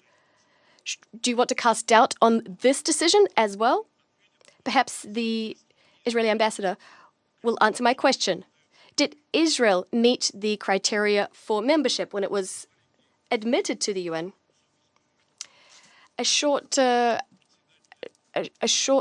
about history. This is a letter from the chairman of the Committee on Admission of New Members to the President of the Security Council, dated 1948. It's a very short letter. I'm going to read it. Membership Committee has discussed Israel's application for admission to membership of the United Nations. As a result of its discussions, the committee came to the conclusion that it was not at present in possession of the requisite information to enable it to come to any decision. In particular, it was pointed out in the committee that the General Assembly itself had not yet reached any conclusion on the Palestinian question as a whole. The USSR and Ukrainian delegates declared, however, that for their part, they saw no reason whatever for delaying Israel's admission to the United Nations. The Syrian delegate, on the other hand, expressed his opposition to the application for admission and added that the application did not merit consideration. The Security Council Membership Committee has instructed me to apprise the Council of the above. The committee considers that it will be for the Security Council to decide at the proper time whether to refer the matter back to the committee or take a decision itself. Then, on the 7th of March 1949, a letter from the President of the Security Council was drafted, transmitting the draft resolution on the admission of Israel. It was transmitted to the General Assembly. Therefore, the mere minimum we're compelled to do, based on all moral imperatives, is to satisfy Palestine's aspiration for UN membership. Palestine has walked a lengthy and agonizing path towards this point. Since 2012, it has enjoyed a singular status at the UN, a non-member observer state. It's one step away from permanent membership. We call on all Security Council members to vote in favor of the relevant draft resolution, which was put forward, as I said earlier, on behalf of the Arab States Group by Algeria. We're convinced that recognizing Palestine and its status on par with Israel will help the long-term settlement of the Palestine-Israeli conflict on the basis we all know well, an international legal basis endorsed by the UN and buttressed by the 2002 Arab Peace Initiative. The goal being the establishment of an independent, contiguous, sovereign Palestinian state within 1967 borders with East Jerusalem as its capital, which would live side by side with Israel in peace and security. It's clear that to advance towards this goal, in addition to efforts which involve the resolution of the aforementioned acutest humanitarian issues, we also need the establishment of a collective diplomatic mechanism. We stand convinced that in such a mechanism, a key role should be played by countries from the region, Arab states, Islamic states. They understand no less, they probably understand better and more than others about how to achieve a fair solution which would be founded on a mutually agreed international legal basis. Of course, none of this should overshadow the immutable importance of a ceasefire as per Resolution 2728. If the resolution isn't implemented, the Security Council is within its rights to impose sanctions on those who violate and sabotage its decisions. We'll be reverting to this issue very soon. Thank you. I thank the representative of the Russian Federation for their statement. I now give the floor to the representative of the United Kingdom. Thank you, President. And let me start by thanking the Secretary-General for briefing us today.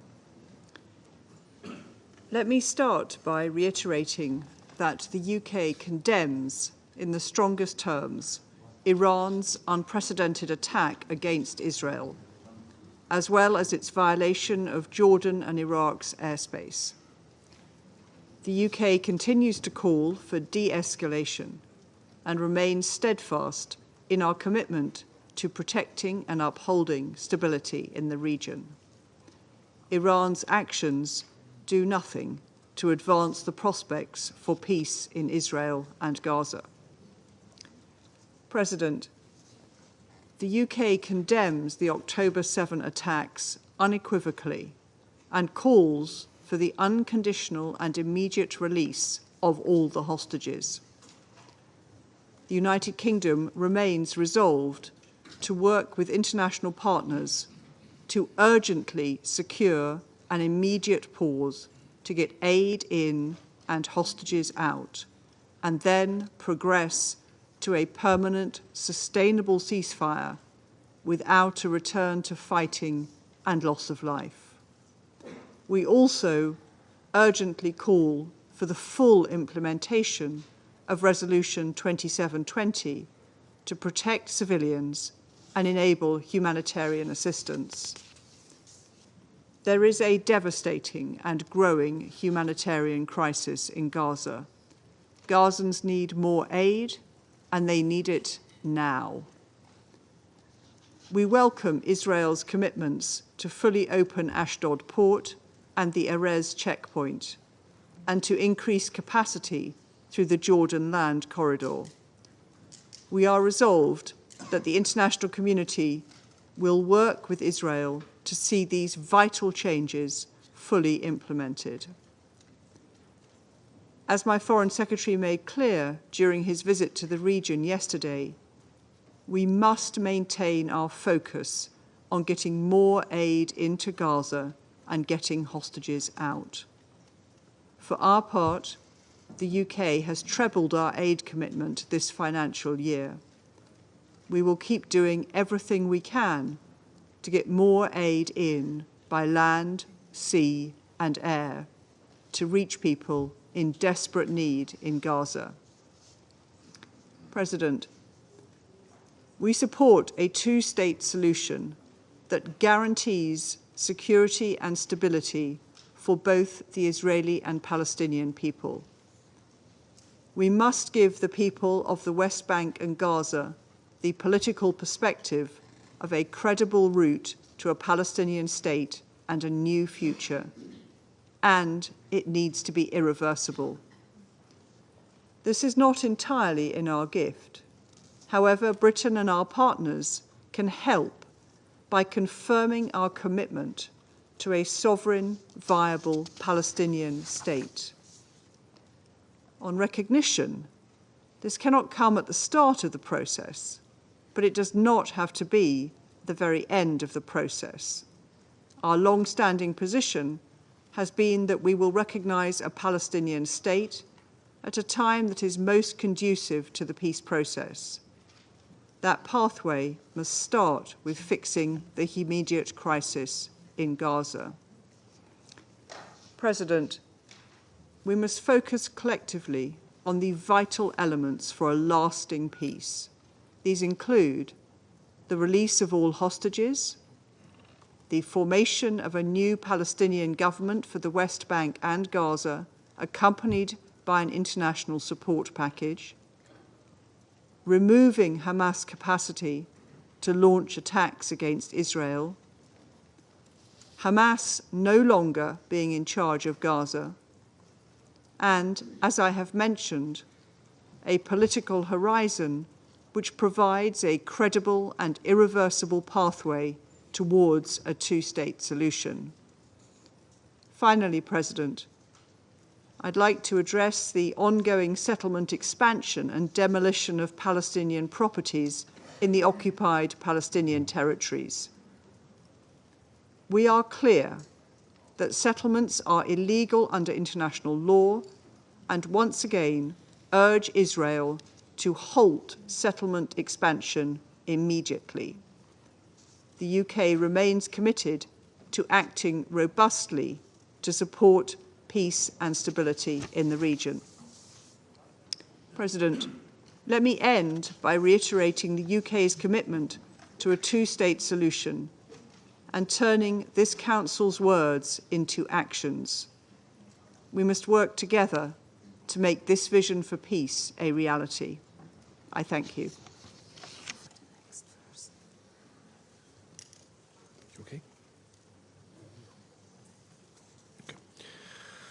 I thank the representative of the United Kingdom for their statement, and I now give the floor to His Excellency Mr. Timothy Musa Kabba, Minister of Foreign Affairs and International Cooperation of Sierra Leone.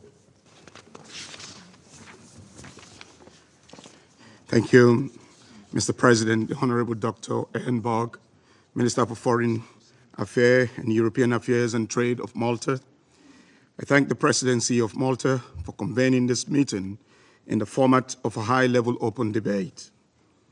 I also thank the United Nations Secretary General, His Excellency Antonio Guterres, for his comprehensive and sobering briefing. Today's debate is being held in the context of the request for the admission of the State of Palestine as a member of the United Nations, 13 years after Palestine's application was first considered by the Security Council's Admission Committee.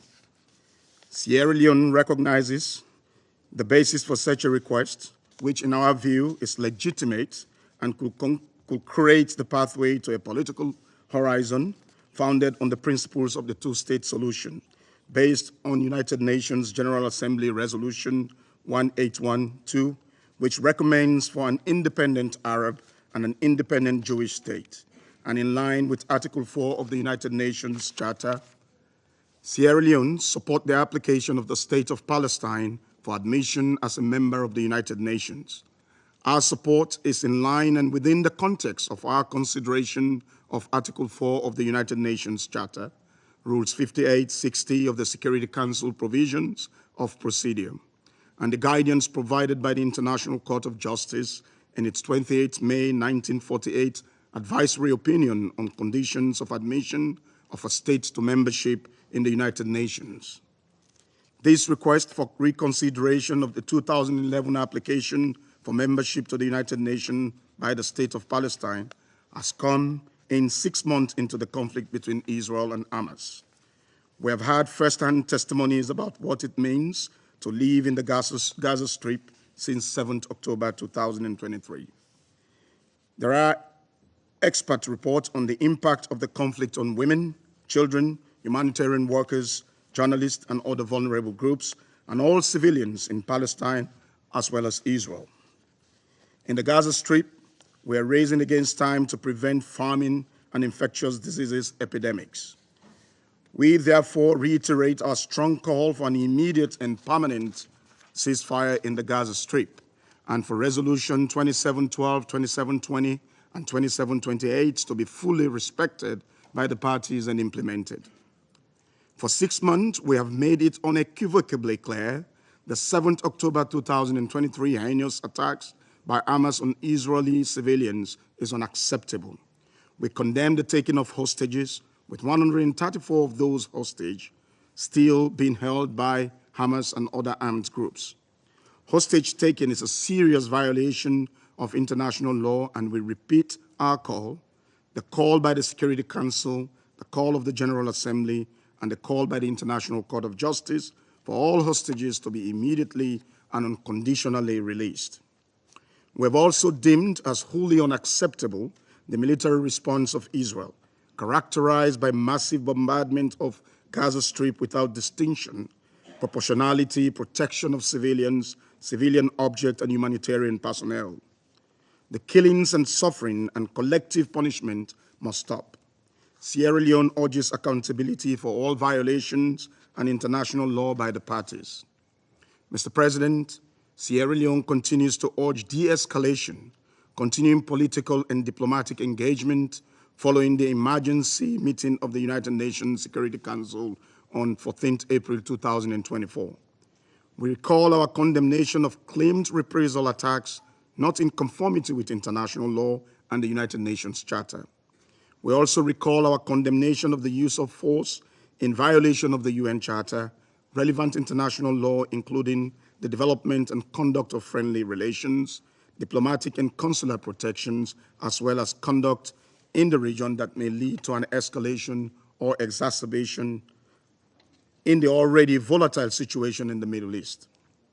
We regrettably further note with concern the rising tensions in the occupied West Bank across the Blue Line in Lebanon, with the exchange of rockets, missiles, and other attacks. Such developments are dangerous and have potential to escalate the ongoing conflict into a regional one. We call on all parties to exercise maximum restraint and desist from unilateral actions or retaliation that will be detrimental to the civilian population and peace of the region.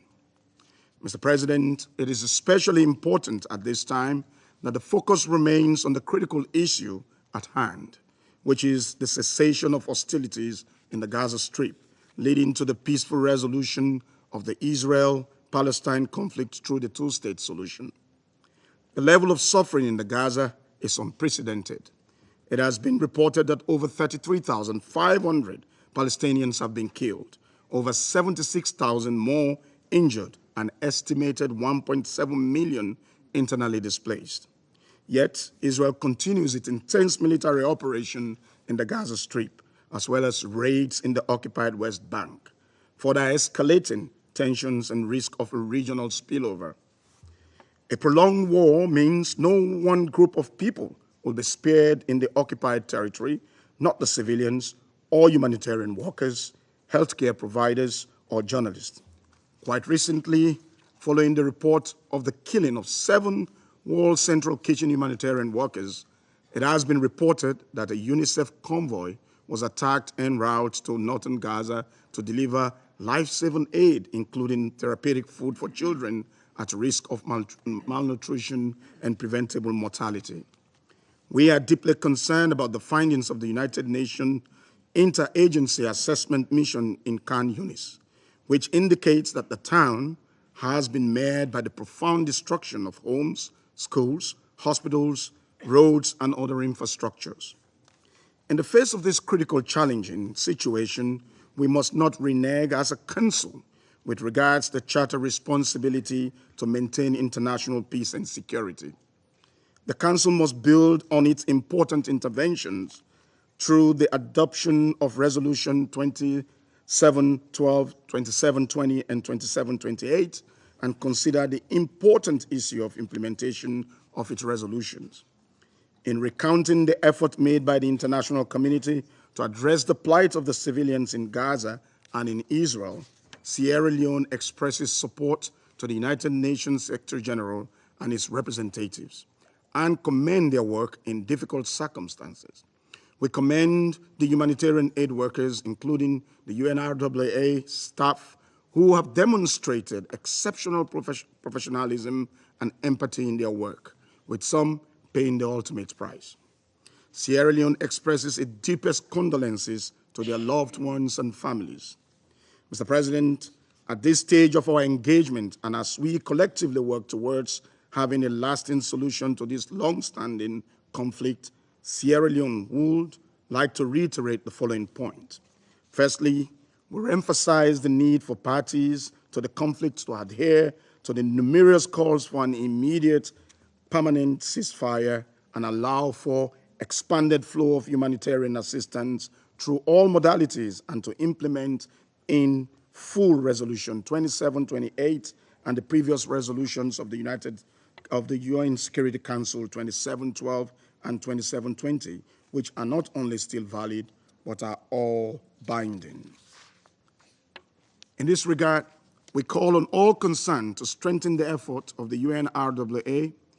UNRWA cannot be replaced by any other agency or entity, as the work they do for Palestinians, not only in Gaza, but the wider region, is immeasurable and life-saving.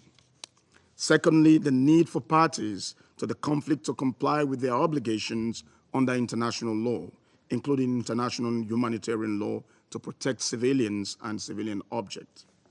Thirdly, in acknowledging the complementary significance, Sierra Leone calls for the speedy conclusion of the negotiations between Israel and Hamas, involving Egypt, Qatar, and the United States, and invites the parties to engage in good faith. Let me close, Mr. President, by echoing the need to intensify political engagement, to persistently pursue peace between Israel and Palestine, premised on the two-state solution. I thank you. I thank His Excellency, Mr. Musa Kabba, for his statement, and I now give the floor to the representative of China. President, I welcome you to New York to preside over today's meeting and thank Secretary General Guterres for his briefing. China welcomes the Special Representative of the President of Palestine and the Foreign Minister of other Arabic states at today's meeting. Over the past 6 months since the outbreak of the current round of Palestinian and Israeli conflict, China has stepped up to shoulder its responsibility and worked with the international community to do its utmost to save lives and realize peace. Chinese President Xi Jinping has repeatedly elaborated China's position on the current situation in Palestine and Israel, calling for an immediate ceasefire to end the fighting in order to prevent the conflict from expanding and ensure safe and smooth flow of humanitarian relief. He has also emphasized that the fundamental way out is to implement the two-state solution so as to promote a comprehensive, just, and long-lasting solution to the question of Palestine at an early date. As the conflict still goes on, the situation on the ground is precarious. War is a test of conscience and justice, while peace calls for rationality and responsibility. The international community, especially the United Nations Security Council, must demonstrate firm determination and make the right choice by taking vigorous action. An immediate ceasefire must be promoted with the utmost urgency. Until the end of the Ramadan, the people of Gaza still did not see the long-awaited ceasefire. Moreover, the negative effect of the conflict continued to spill over. The cruel reality of more than 6 months has made it abundantly clear that continuation of fighting will not make either side safer. Rather, it will only result in more innocent civilian casualties and drag the entire region into an even greater Holocaust. We urge Israel to effectively implement Security Council Resolution 2728, immediately reverse its course and cease its military operations against Gaza, and abandon any plans to attack Rafah. We urge countries with important influence on the parties to the conflict to take an impartial stand and make concrete efforts to promote ceasefire. We call on the parties concerned to exercise restraint, refrain from taking any actions that can exacerbate tensions so as to prevent the conflict from further widening. Tangible action must be taken to alleviate the humanitarian disaster in Gaza.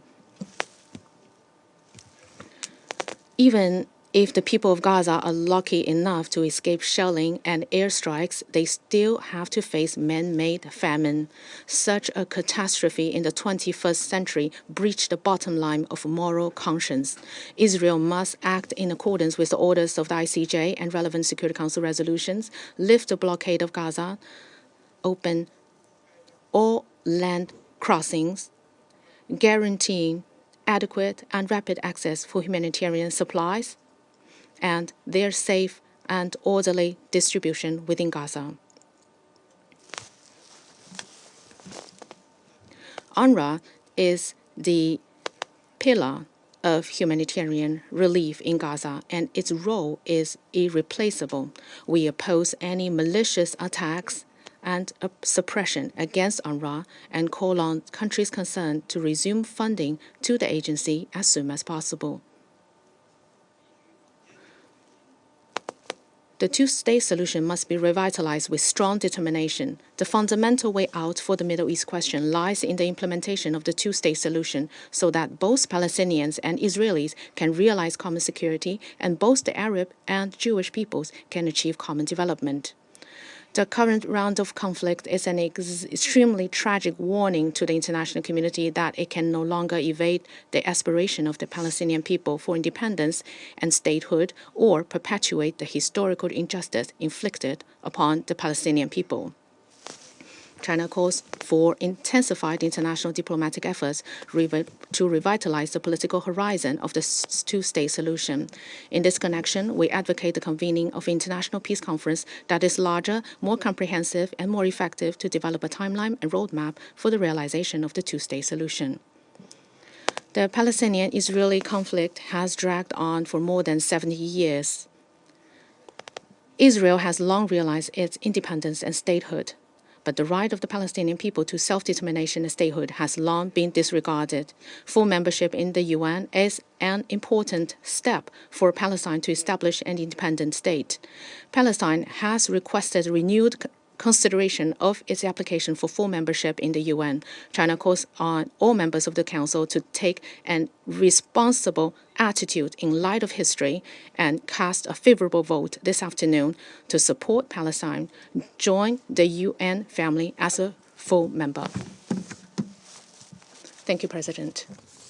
I thank the representative of China for the statement, and I now give the floor to the representative of Ecuador. Gracias. Thank you, President. I thank the Secretary General for his briefing this morning, and I also recognise the presence of the Ministers of State here with us in this chamber.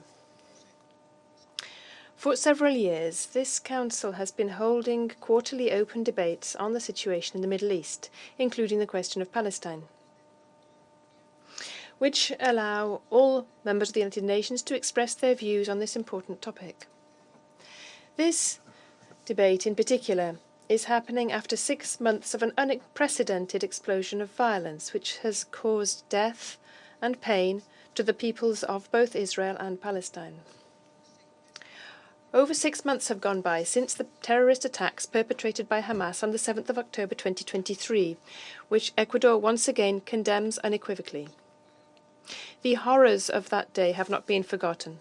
The massacre of innocent civilians, the indiscriminate launch of rockets, and sexual violence. We have also not forgotten the hostages, who have still not yet recovered their freedom. My country reiterates our call for the immediate and unconditional release of all these hostages. Moreover, for over 6 months there has been a constantly deteriorating humanitarian situation which seriously affects the civilian population in Gaza. A few moments ago we heard once again a report on this bleak reality. The numbers of dead and injured are continuing to grow, and we cannot forget that every one of these numbers represents a human being, just as worthy as those of us here in this chamber today. Hunger, overcrowding, and disease have gained ground. Humanity has lost ground.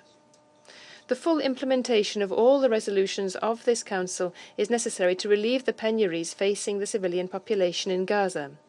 It is indispensable to facilitate the safe delivery of sufficient, timely humanitarian aid to all of those in need. For this to happen, a humanitarian ceasefire is essential, as this Council demanded in Resolution 2728. In the meantime, there is still violence continuing in the West Bank. The events of recent days are worrisome and remind us that the full implementation of Resolution 2334 is also necessary. President, violence will not achieve the solution to the question of Palestine. The almost 8 decades of conflict, the thousands and thousands of dead, and the suffering of whole generations attest to this. Ecuador therefore reiterates its commitment to work towards a peaceful, definitive and just solution for the parties, with the existence of 2 states, Palestine and Israel, upon the basis of the 1967 borders and the relevant resolutions. I thank you. I thank the representative of Ecuador for their statement, and I now give the floor to the representative of France. Je vous remercie, Monsieur. Thank you, President. I'd like to thank the Secretary General of the United Nations for his statement and welcome the participation of numerous ministers and dignitaries in the chamber with us today. Mr. President, we've seen major developments in the region on the night of the 13th of April. We saw unprecedented attacks waged by Iran and its proxies against Israel. We condemn most emphatically these attacks. They are a serious and major threat to international peace and security and to stability and security in the region. We reiterate our solidarity with the Israeli people. We recall our commitment to Israel's security, our partners, and regional stability. We call on all parties to show maximum restraint to avoid any escalation, the consequences of which would be corrosive for the region. This attack recalls, as if we needed reminding, that we need to urgently resolve the various crises in the Middle East to curb a new uptick in tensions. In Gaza, as the President of France, Emmanuel Macron, said, it's necessary to conclude without delay an agreement on a ceasefire that would guarantee the protection of all civilians. France reiterates its request to the Security Council for impediments to the delivery of humanitarian assistance to be lifted, for Israel to open and facilitate the use of all crossings for the delivery of humanitarian aid, including in the northern Gaza Strip and through a direct land corridor through Jordan as well as by sea. We reiterate our solidarity with the Israeli people. We reiterate our condemnation of the terrorist attacks and the sexual violence committed by Hamas and other terrorist groups on the 7th of October. We do this in the strongest possible terms. We urge all the liberation of all hostages immediately and without any conditions. It's equally necessary for the illegal, under international law, settlement and the cycle of violence in the West Bank to end. We condemn, in the strongest possible terms, violence committed by settlers against Palestinian civilians in the West Bank and the murder of a young Israeli. These acts are unacceptable. Settlers committing such attacks on the Palestinian population must be held accountable. Such violence is the fruit of the ongoing settlement policies, which is stoking tensions in addition to being a serious violation of international law. We call on the Israeli authorities to ensure the protection of all civilians, as per their obligations under international law. France has already taken measures against violent settlers, and we're planning further measures in working hand in hand with our partners. President, France is highly disquieted by the ongoing clashes on the Lebanese-Israeli border. We call on all parties to exercise the greatest possible restraint to prevent a regional conflagration from which Lebanon would not recover. These clashes also affect UNIFIL's security, the capacity for action and the security of which must be maintained. France remains committed to Lebanon's sovereignty and the full implementation by all parties of Resolution 1701. We will continue our efforts geared towards this objective. And in fact, the President of the French Republic has been pursuing this very objective through its contacts with regional and international counterparts. In Yemen, the Houthis must end their attacks in the Red Sea. They are an acceptable attack on the freedom of navigation and seriously impede international maritime traffic. We reiterate our condemnation in the strongest possible terms of these attacks and demand the full implementation of Resolution 2722. The Houthis must immediately cease their destabilizing actions and at last commit to a peace process under the auspices of the UN Special Envoy. In Syria, only a political solution rooted in Resolution 2254, passed unanimously by this Council, is well placed to offer the lasting peace Syrians so sorely need. Against the backdrop of rising tensions, France is committed to a swift de-escalation and a political settlement that's lasting, a political settlement to the Israeli-Palestinian conflict, together with regional and international partners. It's against this backdrop that we submitted to the Security Council a draft resolution on the situation in the Middle East, because the two-state solution is the only way of achieving just and lasting peace in the region. France would like to reiterate its commitment to Israel's security and to the establishment of a state for Palestinians. The Palestinian Authority must play a pivotal role in this process in the West Bank and in Gaza. Thank you. I thank the representative of France, and I now give the floor to the representative of the United States. Thank you, Mr. President. And I want to thank the Secretary General for his appearance here and his briefing. Colleagues, we meet at a moment of great peril in the region. Iran and its militant partners, including Hamas, have driven us to the precipice of a broader conflict. The United States condemns Iran's direct attack on Israel, which we, along with Israel and other partners, helped to defeat. There is no doubt Iran's aim in launching more than 300 munitions at Israel was to inflict significant damage and cause a loss of life. The U.S. commitment to Israel's security is ironclad, repeat, ironclad, and our contributions to Israel's defense against Iran are a clear manifestation of that commitment. It is vital that the international community is united in condemning Iran's reckless escalatory acts, which pose a direct threat to international peace and security, destabilize the region, and endanger its own people.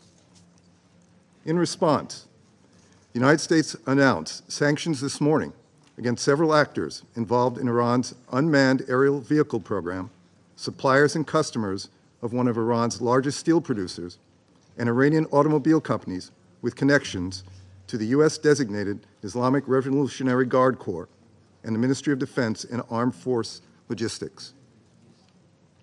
We anticipate that our allies and partners will soon be following with their own sanctions, and we will continue to disrupt the networks that support Iran's reckless proliferation of weapons that destabilize the Middle East and beyond.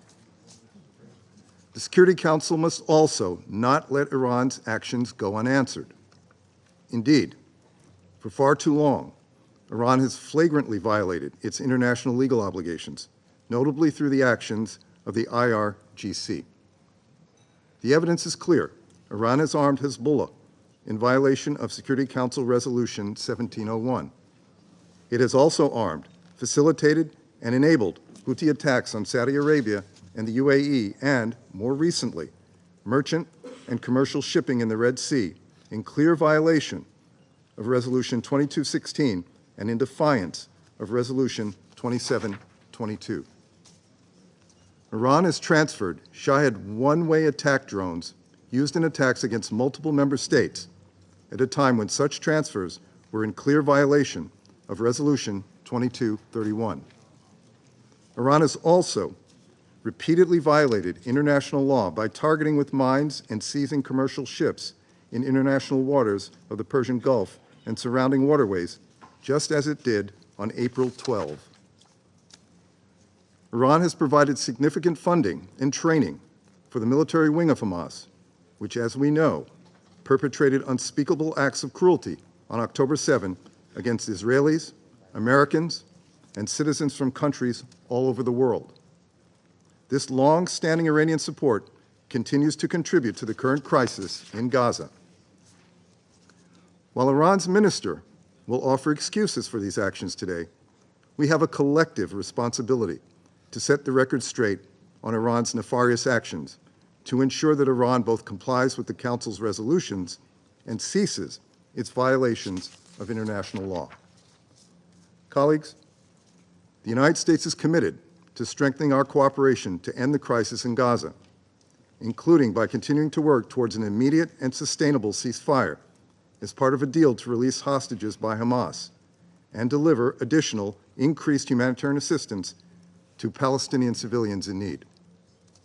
Hamas, however, continues to reject offers from Israel that would halt fighting and release hostages. Over and over and over, if Hamas accepted the offer Israel has made, it would allow for an immediate ceasefire that would benefit Palestinians immediately. Hamas should take this deal. If not, they should explain to the world and to the Palestinian people why they have yet to do so, because right now, Hamas is the sole obstacle to a ceasefire in Gaza. The sole obstacle. Colleagues, it is extraordinary the extent to which Hamas has been almost erased from the story of what is happening in Gaza. None of what we have seen in Gaza would have happened had Hamas released the hostages, put down its weapons, stopped hiding behind civilians and in tunnels, and surrendered. Hamas has an opportunity now to agree to the proposal on a ceasefire and on hostages. The ball is in Hamas's court, and the world is watching to see what it does. President Biden has called on Israel to announce and implement a series of specific, concrete, and measurable steps to protect civilians from harm, address humanitarian suffering, and ensure the safety of aid workers. Israel must do more to prevent civilian casualties. Far too many lives have been lost. And the President has made clear that U.S. policy with respect to Gaza will be determined by our assessment of Israel's immediate and sustained action on these steps. We welcome Israel's decision to open more land crossings. We need immediate implementation of these commitments. We need immediate results. As Gaza faces imminent famine, lives depend on it. We reiterate our support for Senior Coordinator Sigrid Kaag and call on Israel to cooperate with the UN's efforts to facilitate the delivery of humanitarian assistance at scale. Over 240 humanitarians have been killed. There cannot be any more. We reiterate our call for Israel to implement immediate measures to remediate deficiencies within its deconfliction procedures so that humanitarian personnel can safely perform their life-saving work. Colleagues, the United States also remains gravely concerned by the tensions in the West Bank. We strongly condemn the murder of 14-year-old Israeli Binyamin Akimir and the violence against Palestinian civilians and their property that ensued after his disappearance, resulting in dozens of injuries, property damage, and the killing of 2 Palestinians, 24-year-old Jihad Abu Alia and 17-year-old Omar Ahmad Abdulghani Hamid. We strongly condemn these murders, and our thoughts are with their loved ones. Civilians are never legitimate targets. We call on the authorities to take measures to protect all communities from harm, and we urge Israel and the Palestinian Authority to do everything possible to de-escalate tensions. Additionally, the United States will continue to impose our own sanctions on people involved in violent activities in the West Bank. Colleagues, the United States reiterates its commitment to continue working to address the multiple challenges we face in the Middle East today. We will support Israel as it faces unprecedented threats from Iran and reiterate that Iran must comply with all UN resolutions and the Charter. At the same time, we will also continue direct diplomacy to advocate for normalization of ties between Israel and its neighbors, as well as a political horizon towards a two-state solution so that Palestinians and Israelis can live side by side in peace. We are committed to achieving credible, time-bound, and irreversible steps toward a two-state solution. Mr. President, the representative of the Russian Federation has criticized a U.S. resolution put forward on the situation in Gaza. As many in this room know, the U.S. resolution was an effort to try to promote a realistic pause in the conflict and to help facilitate humanitarian assistance. No country has worked harder than the U.S. to improve the prospects for peace in the region. Russia has frankly done nothing other than promulgate lies and disinformation about the U.S. and its partners. I've said this many times. Russia is in no position to criticize any member of the Security Council, given the war crimes and other atrocities it is committing on a daily basis in Ukraine. For Russia, the tragic situation in Gaza is nothing more than an opportunity to distract attention from the horrific war being conducted against the people of Ukraine. Thank you, Mr. President. I thank the representative of the United States for their statement, and I now give the floor to the representative of Mozambique. Mr. Minister, Mr. President, Mozambique wishes to thank Malta's presidency for convening this important open debate on the situation in the Middle East, including the Palestinian question. We express our deepest gratitude to His Excellency Mr. Antonio Guterres, the Secretary General of the United Nations, for the important insights he shared with the Council. We welcome the presence in this meeting of the Special Representative of the President of the State of Palestine, as well as of the other distinguished ministers and high dignitaries. Mr. President, the recent events in the Middle East have heightened our concerns over prospects of a calamitous catastrophe in the region if the Council is not united in addressing this urgent matter. We, as members of the United Nations, have a shared responsibility to prevent escalation and to strive for a just and fair solution to the problem. Urgent actions are crucial. They include securing an immediate humanitarian ceasefire in Gaza, releasing all hostages, and ensuring unimpeded humanitarian aid delivery.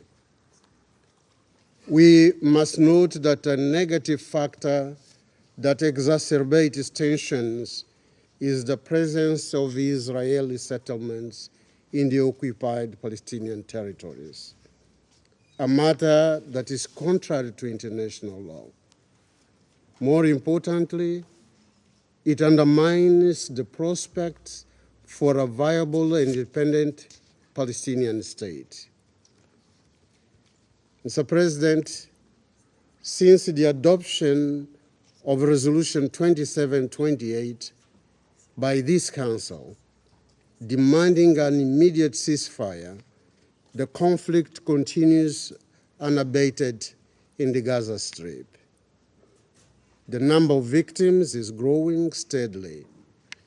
Reports indicate that in the past 6 months, more than 33,000 Palestinians were killed and thousands injured, the majority of whom are children and women.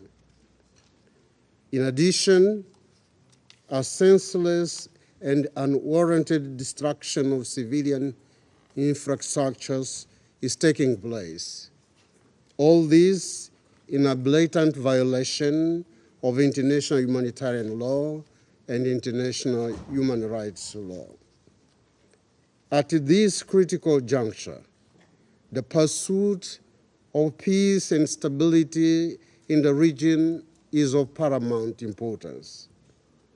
This Council has the primary responsibility to pursue that aim. Mr. President, the Gaza Strip, home to approximately 2 million Palestinians, grapples with an unprecedented humanitarian crisis. The situation is precarious, and if aggravated, could have devastating consequences for the civilians who already bear the brunt of the conflict in the occupied Palestinian territories, in Syria, and Lebanon, and the entire region. Mozambique defends actions aimed at a comprehensive response from all parties involved to mitigate the impact of hostilities in compliance with the Security Council Resolution 2712, 2720, and 2728. In this context, we call on Israel to comply with these and other Security Council resolutions and with the International Court of Justice decisions on the matter. The ICJ decisions impel Israel to take all possible measures to minimize the deaths of civilians and humanitarian workers and increase vital humanitarian assistance. To this end, the opening of more aid entry corridors for the population of Gaza is a matter of highest priority. In this connection, we wish to express once again our strong support for the work by UNRWA and its entire staff. The right to life and dignity of the people in Gaza and Palestine depends to a large extent on their effort and dedication. We express our deep sorrow for and the condemnation of the tragic loss of the humanitarian workers from the World Central Kitchen. They were brave in providing essential food aid to civilians in Gaza. Their selflessness and dedication to helping others are highly commendable. Mr. President, Mozambique stands firm in our recognition of the unalienable right of the Palestinian people to self-determination, political independence, and sovereignty. This right is deeply anchored in the Charter of the United Nations, in principles and norms of international law, and in the rights of peoples and countries to govern themselves.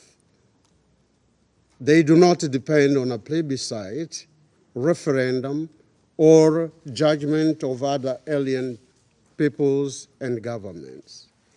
Mozambique firmly defends the vision of a two-state solution, of two independent and sovereign states, Israel and Palestine, both as members of the United Nations, coexisting as good neighbors, living side by side in peace and security as prescribed by the Charter of the United Nations. I thank you, Mr. President. I thank the representative of Mozambique for their statement, and I now give the floor to the representative of Guyana. Mr. President, thank you for convening this meeting, and I also thank Secretary General for his briefing.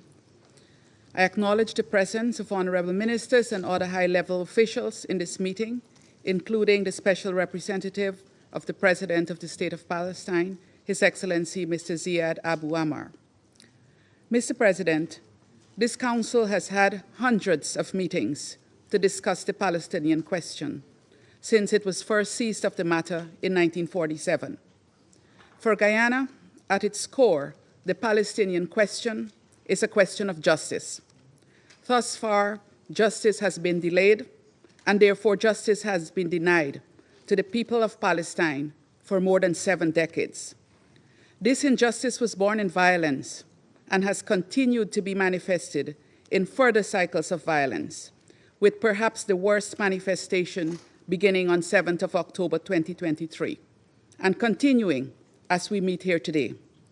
It has also been manifested in repression of a kind that has put a stranglehold on the Palestinian nation and seriously imperiled its right to exist. The international community and the Council have consistently rejected these designs on the Palestinian people, reiterating their inalienable rights, including their right to live in freedom and dignity in a state of their own. Notwithstanding, the injustice continues, necessitating greater efforts by this Council and other United Nations bodies to bring about compliance with their decisions on the Palestinian question. This is the fundamental difficulty in addressing the injustice against the Palestinian people: non-compliance with legally and morally binding decisions, and a lack of accountability for this non-compliance.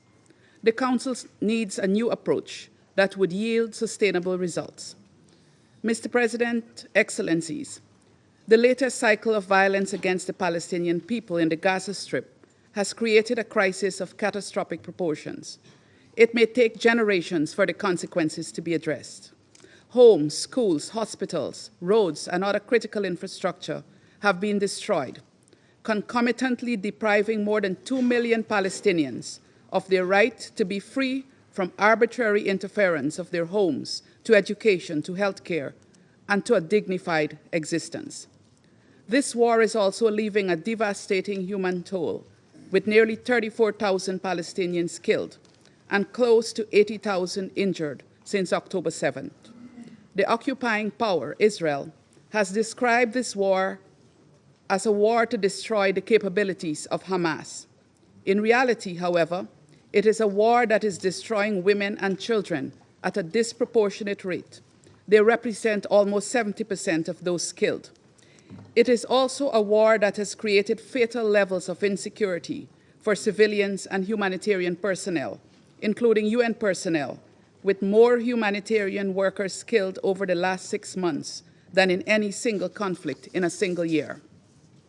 Mr. President, dear colleagues, having considered all of the deprivations to which the population in the Gaza Strip has been subject to since October 7th, one can justifiably conclude that a deliberate strategy of collective punishment of the worst kind is being inflicted on the Palestinian people.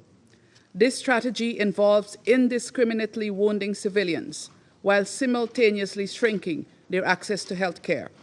It also involves a systematic decrease in the safe places to which they have access, cramming them into smaller and smaller spaces while simultaneously threatening to bomb those same spaces. This strategy has also incorporated starvation as a method of warfare, evidenced by, inter alia, attacks on those attempting to meet the needs of starving Palestinians. Palestinians themselves have been fatally attacked while seeking sustenance. The results of this strategy have been malnutrition, famine, disease, and death. It must stop. The occupying power has obligations under international law, including international humanitarian law, with which it must strictly comply. In this context, Israel is obligated to implement the orders issued by the International Court of Justice on 26th of January and 28th of March, and Guyana calls for full compliance. Guyana reiterates its call for an immediate and sustained ceasefire in Gaza, as demanded in Resolution 2728. Without a ceasefire, humanitarian efforts in Gaza will not have the desired impact of alleviating the suffering.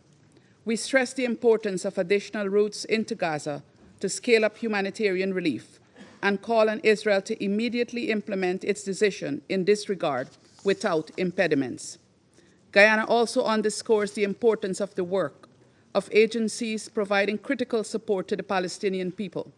In this regard, we stress the importance of UNRWA as an indispensable lifeline for Palestinians. We further stress the need to ensure adequate funding for UNRWA.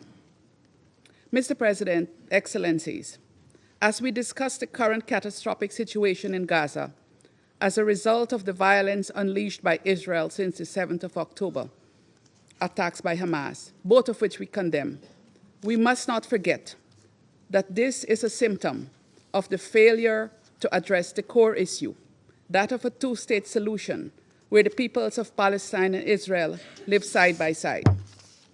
Indeed, Mr. President, Excellencies, and colleagues, as this Council prepares to consider the state of Palestine's membership of the United Nations, Guyana sees a perverse paradox.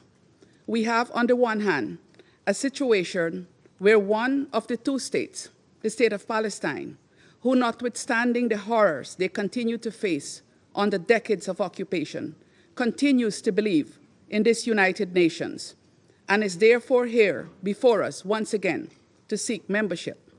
On the other hand, we have the other state, Israel, a full member of the United Nations since 1949, who is relentless in denigrating and denouncing the United Nations, including today, being the most ardent opposer to the state of Palestine's application for membership. Guyana will not let such perverse paradox derail our support for Palestine as a UN member. We must end this injustice and deliver on the decades-old commitment made by the international community, by this Council and the General Assembly, for the creation of a free and independent state of Palestine.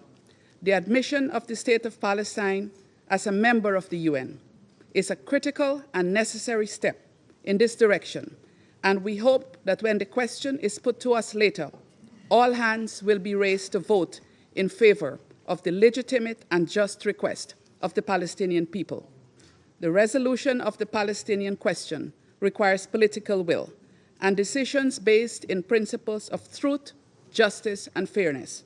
Guyana is prepared to work with this Council and all members of the United Nations to make those decisions to secure the freedom and dignity of the Palestinian people.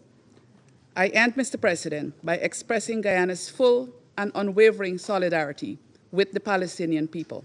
I thank you. I thank the representative of Guyana for their statement, and I now give the floor to the representative of the Republic of Korea. Thank you, Mr. President. Almost 200 days have now passed, and we are appalled by the enormous and unfathomable suffering of the Palestinians in Gaza. The world is closely watching the situation in the Middle East with a growing concern of possible wider conflicts. In spite of the withdrawal of ground operations from Khan Yunis earlier this month, we are not witnessing any clear sign of an end to the tragedy. The demand of this Council for an immediate ceasefire during Ramadan was, unfortunately, not heeded, and the holy month already passing by. Diplomatic efforts by Egypt, Qatar, and the US are ongoing, but the discrepancy between the parties is not being narrowed enough to achieve the final deal. The strong will of the international community to end this conflict is urgently needed. When we think about the solution to this conflict, we also have to keep in mind that the direct cause of the current situation was the terrorist attacks by Hamas against Israel citizens on the 7th of October 2023. These attacks, the worst in the history of Israel, deepened the agony, mistrust, and the cycle of violence in Israel and Palestine. These terrorist attacks against innocent civilians cannot be justified and must be condemned. We also take note of the call of the international community for settling the Palestinian question, not only to achieve the just and right aspirations of the Palestinian people, but also to guarantee the security of Israel and to prevent a recurrence of similar attacks against its citizens. Mr. President, to end the vicious cycle in this region, we need to take a long-term approach to realize the serious two-state solution. The day after this conflict should not be the one prior to the outbreak of the terrorist attack by Hamas. Rather, it should be the one where the two democratic states live side by side in peace, security, and dignity within secure and recognized borders. For a permanent peace in the Middle East, the two-state solution is not an option, but a necessity. To resume the dialogue between the parties, an immediate ceasefire leading to a lasting and sustainable one should be achieved at an earliest possible juncture. Too many people have been killed, including over 13,000 children, and it is time to end the atrocities that have now persisted for a half year. In this regard, any ground operation into Rafah is unacceptable. And based on the ceasefire, the entire global community should focus on reconstruction of the Gaza Strip and the rehabilitation of the surviving Gazan civilians. As this Council has discussed yesterday, UNRWA, which is the backbone of humanitarian efforts in Gaza, should play a pivotal role in this process. And vigorous negotiations between both parties should follow to find a just, lasting, and comprehensive solution to realize the two-state solution. Settlement activities, which are a major obstacle to the achievement of the two-state solution, should be completely ceased. Let's be clear, the two-state solution is beneficial not only for Palestinians, but also for Israelis, and both peoples rightfully deserve the right to live in peace, security, and dignity. As a member of the Security Council, the Republic of Korea will constructively and proactively engage in all Council efforts to take further steps toward peace in Israel-Palestinians. I thank you, Mr. President. Thank you. I thank the representative of the Republic of Korea for their statement, and I now give the floor to the representative of Switzerland. Merci, Monsieur le Président. Thank you, President. I would like to thank Secretary General Guterres for his presentation and above all for his repeated calls for de-escalation in the region. Switzerland unequivocally endorses these calls and reiterates its support for the United Nations commitment in the region. Switzerland has strongly condemned Iran's coordinated attacks against Israel and, prior to this, the Israeli strike against the Iranian consulate in Damascus on April the 1st. The spiral of violence has dangerously been triggered. We insist upon respect for international law as the compass for resolving any dispute and preventing an even more serious regional escalation. Respect for the Charter, international humanitarian law, and human rights must guide all parties to conflict. The implementation of the Council's resolutions is a first step in this direction and towards peace. Since Hamas's acts of terror on October the 7th, condemned by Switzerland, we have adopted 3 resolutions which have not been implemented. The ceasefire demanded by Resolution 2728 has not been respected and must be respected immediately. Not all hostages have been released. They must be released immediately. And many civilians fall victim to the fighting every day. Tens of thousands of them, including many children, continue to die, disappear, or be mutilated every day. This must cease immediately. The humanitarian situation, already catastrophic, continues to deteriorate. Levels of food security affect the entire population of Gaza, and famine is imminent. We welcome the Israeli announcements to increase humanitarian aid to Gaza and look forward to their implementation as soon as possible. This is an obligation under international law. Humanitarian aid must be able to flow unhindered through all possible crossing points and be distributed throughout Gaza, including the north. As the occupying power, Israel has an obligation to meet the basic needs of the population under its control. We recall that the International Court of Justice has called on Israel to take all necessary and effective measures, in close cooperation with the UN, to ensure without delay, without restriction, and on a large scale, the provision of urgently needed basic services and humanitarian aid. As for the hostages, we reiterate our demand that all of them be released immediately and unconditionally. We must not lose sight of the situation in the West Bank, where violence has reached record levels. The Palestinian population in particular is prey to violent acts by Israeli settlers, as illustrated by the attacks around Ramallah and Nablus last weekend. Switzerland condemns these acts and their consequences. The perpetrators must be held responsible. They create a coercive environment that leads to the forced displacement of entire communities. As we can see, all parties to the conflict in the Middle East have committed and continue to commit violations of international humanitarian law. Switzerland calls for strict compliance with international humanitarian law and for the protection of the civilian population and persons hors de combat by all parties. This year, we recall, marks the 75th anniversary of the Geneva Conventions. Universally ratified, these conventions are the fruit of the political will of all states. They establish minimum standards of humanity to be respected in all situations of armed conflict. President, war takes a disproportionate toll on an entire generation of children and young people, women and men. We must stop the sacrifice of the civilian population and help to build a better future. Switzerland is convinced that the foundation of a lasting peace remains a two-state solution, a democratic one, Israel and Palestine, of which Gaza is an integral part, living side by side in peace within secure and recognized borders.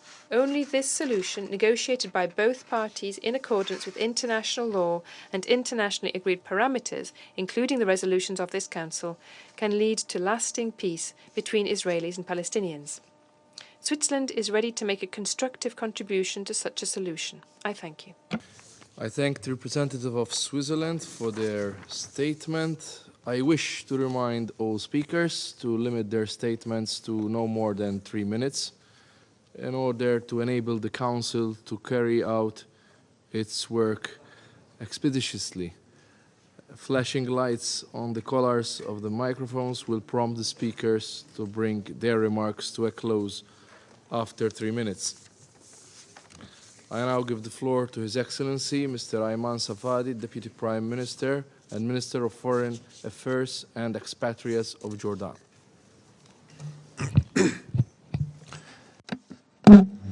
In the name of God, the merciful, the compassionate, Your Excellency, Mr. President, dear colleagues, peace and blessings of God be upon you.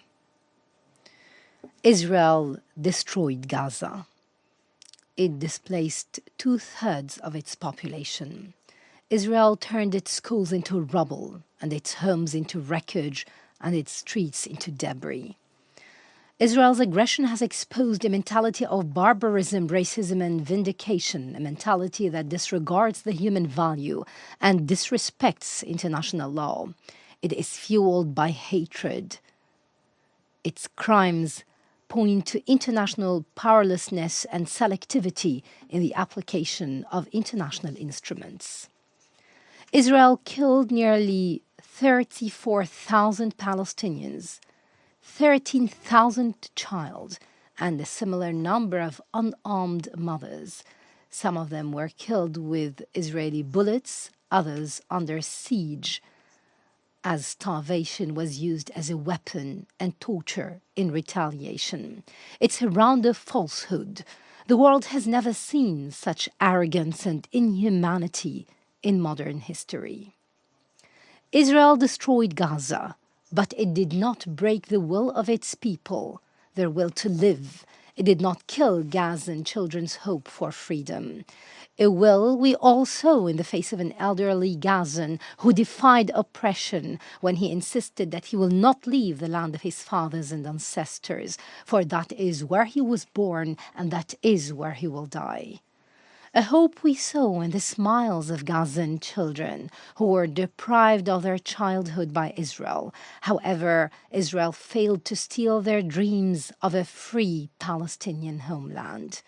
Israel displaced the Gazan child Mohammed Khalil Abu Shahar from the Nusayrat refugee camp to Rafah. Over there, Mohammed fetches water and bread every morning. That's if he finds them. He brings them to his family. Israel deprived him of his school, but every day he attends a lesson in a refugee tent with peers who insist on learning. Mohammed says he doesn't want war. Instead, he wants future. He wants life and dignity. This free homeland is a right of the Palestinian people, a right that will not die because an entire people stand demanding for statehood. It will not be slain by the oppression of the occupation or its wars, settlement, the terrorism of its settlers, or their attempt to change the historical and legal status of the Islamic and Christian holy sites in Jerusalem and the siege of the freedom of worship. Peace, stability, and security will not be achieved until the dream of the Palestinian children is embodied. It's a right in an independent and sovereign Palestinian state on Palestinian national soil. This is the Palestinian right, and this is the fact and truth that must be recognized by all those who seek security and peace for our region. Dear colleagues, occupation and peace are two extremes that cannot be reconciled. There is no peace as long as the occupation remains. There is no security as long as the Israeli injustice continues to deny the humanity of the Palestinian people and the right to life, freedom, dignity, security, and statehood. Recognize the independent Palestinian state along the 1967 lines, with occupied Jerusalem as its capital. Accept the State of Palestine as a full-fledged member of the United Nations. Do so to uphold justice, to make peace triumphant, to reject injustice, to cry out against falsehood. Do not leave the future of the region, the future of Palestinians, Israelis, and all the peoples of the region hostage to the obscurantism of some racist extremists in the Israeli government. They are only pushing the region towards the destruction of wars and the catastrophism of chaos. They besiege it in the narrowness of hatred and abhorrence. Dear colleagues, the danger of escalation and the expansion of the war in Gaza regionally is on the rise with each passing moment. Each moment that witnessed the continued aggression on Gaza, the deepening of oppression, and the entrenchment of the occupation in the occupied West Bank and Jerusalem. The moment where the prospects for a political solution seems further away. Signs of this escalation were evident last week when Iran responded to Israel's bombing of its consulate in Damascus. Iran has said it will not escalate further. The Israeli government must also be prevented from escalating further and from dragging the West into a regional war, a war that would distract attention away from the crisis in Gaza, with increasing international pressure demanding an end to it. De-escalation is a regional and international necessity. It must begin with an end to the aggression on Gaza and an end to the humanitarian crisis that continues to exacerbate. This is the fundamental issue. In addition to ending the oppression, tyranny, and cruelty in the West Bank, including occupied Jerusalem, we must find real prospects for just peace. That should be our focus. Dear colleagues, we in the Hashemite Kingdom of Jordan stress the need to work collectively to prevent further escalation, and we will not allow anyone, neither Israel nor Iran, to turn Jordan into an arena for conflict. We will protect our security and the security of our citizens. We will counter with all our capabilities and competencies, counter any attempt to breach our airspace or endanger the security of our citizens, whether by Israel, Iran, or anyone. the Hashemite Kingdom of Jordan will continue to stand with the brotherly Palestinian people. It will remain a voice for Palestinian rights and a force for just peace. This is exemplified in an independent and sovereign Palestinian state established on Palestinian national soil, living in peace and security alongside Israel. That is the only way. This round of falsehood in Palestine lasted for too long. Its injustice went too far. Its oppression transcended all limits. Israeli extremism, no matter how oppressive and unjust, will not be able to kill the will of the Palestinian people for freedom. The aggression on Gaza will not bring security to Israel, nor will it perpetuate the occupation in the West Bank and East Jerusalem. It will not threaten the Arab and Islamic identity of the blessed Al-Aqsa Mosque, Al-Haram al-Sharif. Only peace can end occupation, fulfill rights, and guarantee peace and security for Palestinians and Israelis. The Security Council must adopt a binding resolution for a ceasefire in Gaza. This is a decision that necessitates the Council's legal responsibility, and it should be a result of the devastation caused by the war in Gaza. Israel cannot be allowed to storm into Rafah. That would mean allowing a new massacre to be committed against 1,500,000 Palestinians trapped in the city. We warn against this attack and its repercussions. The Security Council must oblige Israel not to invade Rafah. We call on everyone to support the efforts of the Arab Republic of Egypt, the State of Qatar, and the United States of America to reach an exchange deal that would lead to the release of hostages and ensure a ceasefire. Nothing justifies the fact that the Council did not adopt a resolution requiring Israel to open all crossings for humanitarian aid. The famine in Gaza is real. The humanitarian needs of the people of Gaza will not be met unless all crossings are opened and unless the UN organizations, especially the UNRWA, are able to operate freely, receiving and distributing aid. We in the kingdom are ready to send more than 500 trucks a day once Israel removes the impediments and allows UN organizations to receive and distribute aid. The international community must launch immediate international action that puts the region on the path to implementing an integrated plan to implement the two-state solution with specific time frames and binding implementation guarantees. We and our brothers will be active partners in this endeavor. We will spare no effort to make it a success and put an end to this conflict so that our region can enjoy peace and security as it deserves. Once again, we call upon you to impose this peace, recognize the Palestinian state, and ensure peace, security, and stability for the entire region and all its peoples. Thank you, and peace and blessings be upon you. His Excellency, Mr. Safari, for his statement, and I now give the floor to His Excellency, Mr. Mauro Vieira, Minister of Foreign Affairs of Brazil. Mr. President, distinguished representatives, I thank the Secretary General for his detailed briefing on the situation in Gaza, which remains deeply unsettling. As we convene once again to address the protracted Israeli and Palestinian conflict, we must confront escalating violence in Gaza and beyond, as well as the humanitarian catastrophe that continues to unfold unabated in the Gaza Strip.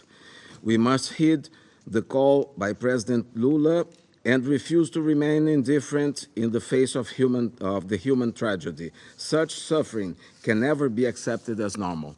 Mr. President, a widespread, catastrophic regional war in the Middle East is in no one's interest. As the world witnessed the concrete possibility of the spillover of conflict to the Middle East over the weekend, many horrifying thoughts crossed our minds. The potential destruction of various countries in the region, the deaths of thousands more innocent lives, and the social and economic consequence of the intensification of hostilities to the whole world. In the past 6 months, this agony is recurring. We watched in disbelief the assault of 7 October that claimed the lives of many innocent people in Israel. We still mourn the loss of our dual nationals that fell victim to the terrorist attack. And we still worry for those ones, including a Brazilian national held hostage by Hamas. Since then, we have also been watching in great distress the unprecedented level of destruction of almost the entire region of Gaza in a very short period of time, from schools to hospitals, from mosques and churches to cemeteries, from shelters, facilities to aid convoys. We have been dismayed by the assessment of the Food and Agriculture Organization that the level of food insecurity to which the population in Gaza is subjected is the highest that the entity has recorded by any area or country in the world.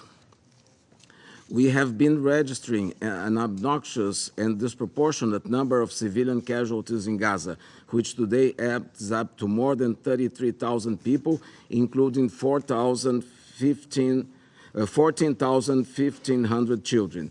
We have watched disheartened the fate of 2.2 million people displaced amid the collapse of essential service, including health service and the complete destruction of crucial infrastructure.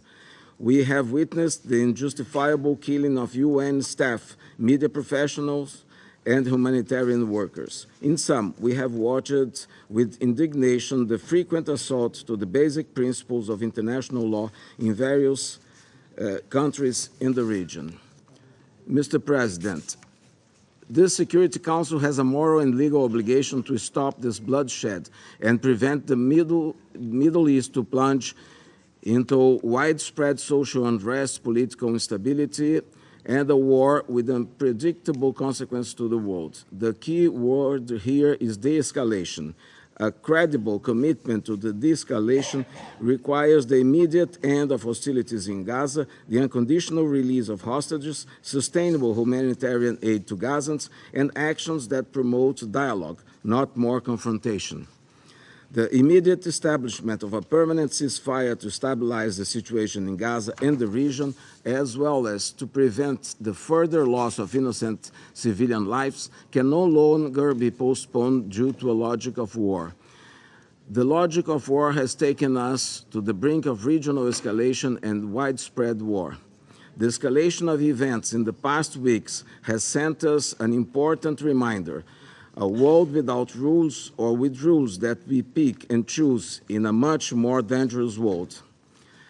What's in everyone's interest is that all states fully adhere to the principles of international law, including international humanitarian law and international human rights law. Therefore, we call upon all parties and relevant actors in the Middle East to fully abide by their international obligations, including the respect for sovereignty, the territorial integrity, and the political independence of every state in the area.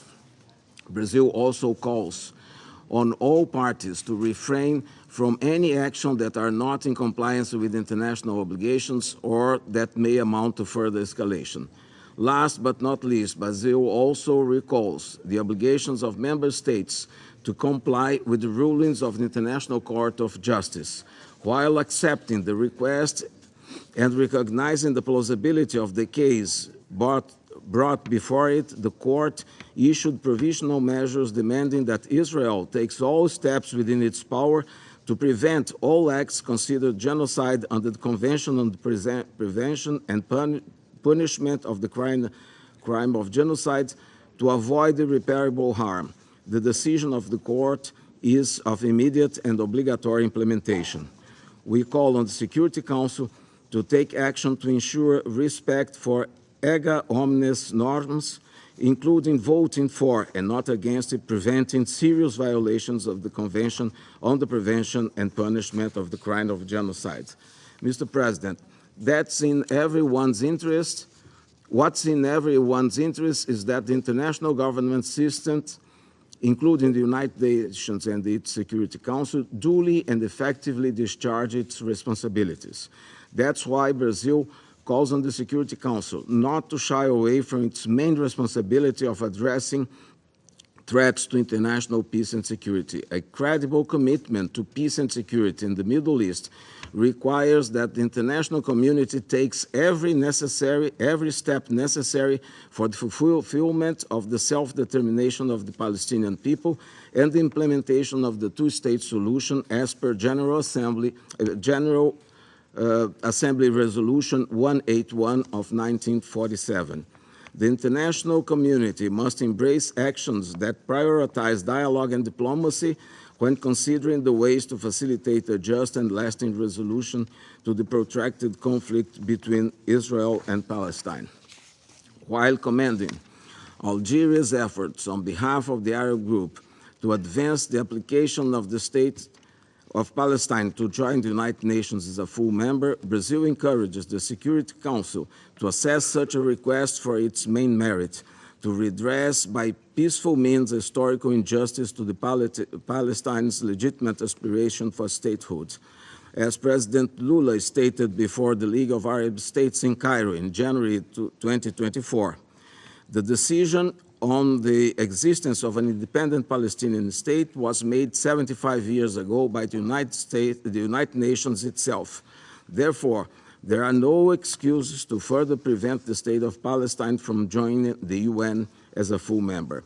Additionally, 139 of the UN membership have already recognized the sovereignty of the state of Palestine. Brazil has done so in 2010, recognizing its territorial sovereignty along the lines of 1967 borders.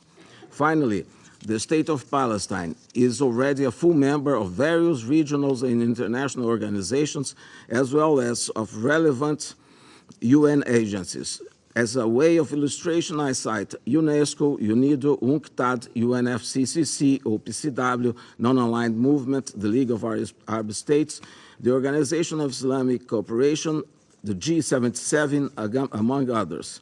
Within these entities, the State of Palestine has acted responsibly and in accordance with the main tenets of international law and diplomatic practice. In 2019, Palestine took up the challenge of chairing G77, the largest coalition of developing countries in the United Nations. We reiterate thus our unwavering support for Palestine in its quest for further international recognition via diplomatic channels, while encouraging the remaining 54 countries that have not yet acknowledged Palestine as a sovereign state. We also welcome recent announcements of countries that expressed a will to do so in the near future. Mr. President, time has come for the international community to finally welcome the fully sovereign and independent state of Palestine as a new member of the United Nations. As for the ongoing hostility in Gaza, time has long passed for the international community to stop further suffering of civilians. As we are held accountable by young generations to fulfill the main promise enshrined in the UN Charter of sparing more innocent lives from the scourge of war, our focus should be to move towards healing the wounds and rebuilding the future. We have laid the normative basis for the consolidation of the territorial sovereignty of the State of Palestine through various decisions of the United Nations that outlaw occupation and annexation. We should now discuss ways to ensure the implementation of such norms through the engagement of the United Nations. Large-scale investment in economic development and infrastructure will be essential to ensure that Palestine achieves the long-term prosperity and stability its resilient people deserve. Sustainable development and economic empowerment are pillars of any lasting peace settlement. The latest events in the Middle East bear yet another testament to the fact that a lasting and sustainable solution for the Palestinian question is not only a moral imperative, it's a tragic prerequisite for regional and global stability. Peace and stability in the Middle East can only be achieved by the legitimate aspirations of the Palestinian people for self-determination and statehood is met. Let us summon the courage and determination to forge a path toward a just and lasting resolution to this decade-long conflict. Only through dialogue, mutual respect, and commitment to shared prosperity can we hope to achieve the vision of a future where Israelis and Palestinians can coexist in peace and security. We should not and need not depend on the whims of so-called rational actors that calculate and often miscalculate our future. All we need is to abide by the law. Thank you. I thank His Excellency Mr. Vieira for his statement, and I now give the floor to Her Excellency Ms. Celinda Sousa Lunda, Minister of Foreign Affairs of the plurinational state of Bolivia.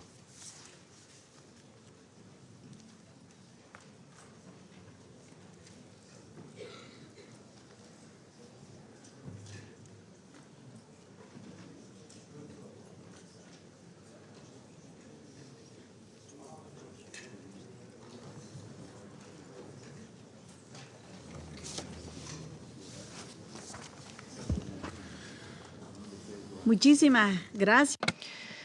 Thank you very much, President. I should like to thank you for the invitation to this session of the Security Council, and also thank the Secretary General for the broad and comprehensive report provided today on the situation in Gaza and the people of Palestine. Every day, with a great deal of pain and indignation, we see the bodies of girls and boys, women and men, who are innocent and buried beneath the rubble. Bodies which are torn apart without a second thought by the weapons and bombs of the occupying power, Israel. Since the 7th of October 2023, over 33,634 Palestinians have been killed, over 80,000 injured, and over 1.7 million displaced, with the false pretext of a right to defense by the occupying power. Moreover, in this very Security Council, Israel shamelessly accuses humanitarian organizations and the United Nations itself of being financiers of terrorism, which is absolutely unacceptable. President, clearly, Israel has decided to disavow the principles of the Charter of the United Nations, of international law, of human rights, and international humanitarian law, in order to perpetrate a genocide against the Palestinian people. The escalation of tension in the Middle East is deeply rooted in the illegal occupation and the provocative actions of Israel in occupied Palestinian territory, which violates and constantly ignores United Nations resolutions.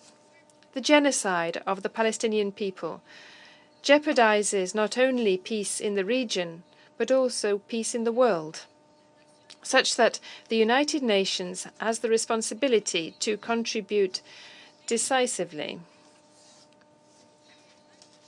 to the definitive resolution of this conflict, this bloody conflict.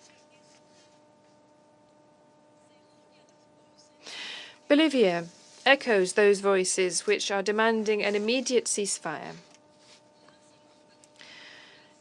The Palestinians of Gaza cannot continue to be imprisoned within their own territory, without food, without water, without medicines, and without the most basic rights that a human being requires.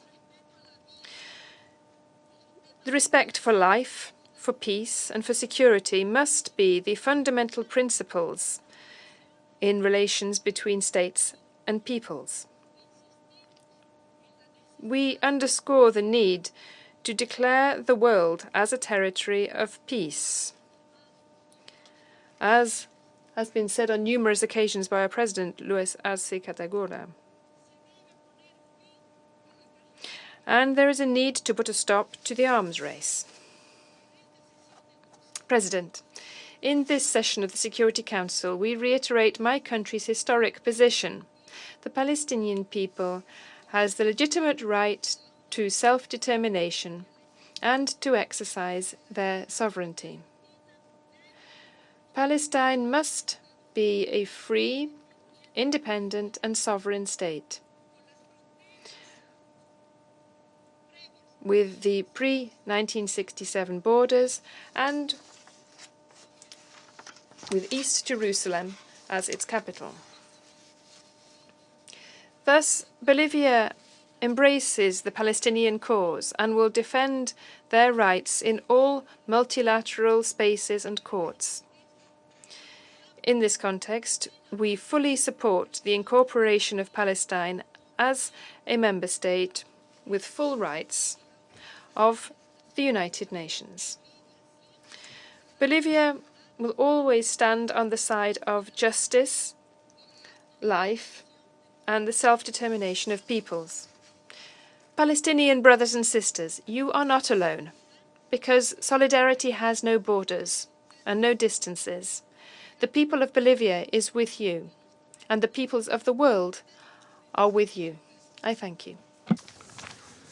I thank Her Excellency Ms. Souza Lunda for her statement. I now give the floor to His Excellency Mr. Hussein Amir Abdullahian, Minister of Foreign Affairs of the Islamic Republic of Iran. In the name of God, the most beneficent and the most merciful, holding this important and timely meeting. I'm here today at the meeting of the Security Council to share with you my country's positions regarding the important developments in West Asia, including the developments in Palestine and Gaza.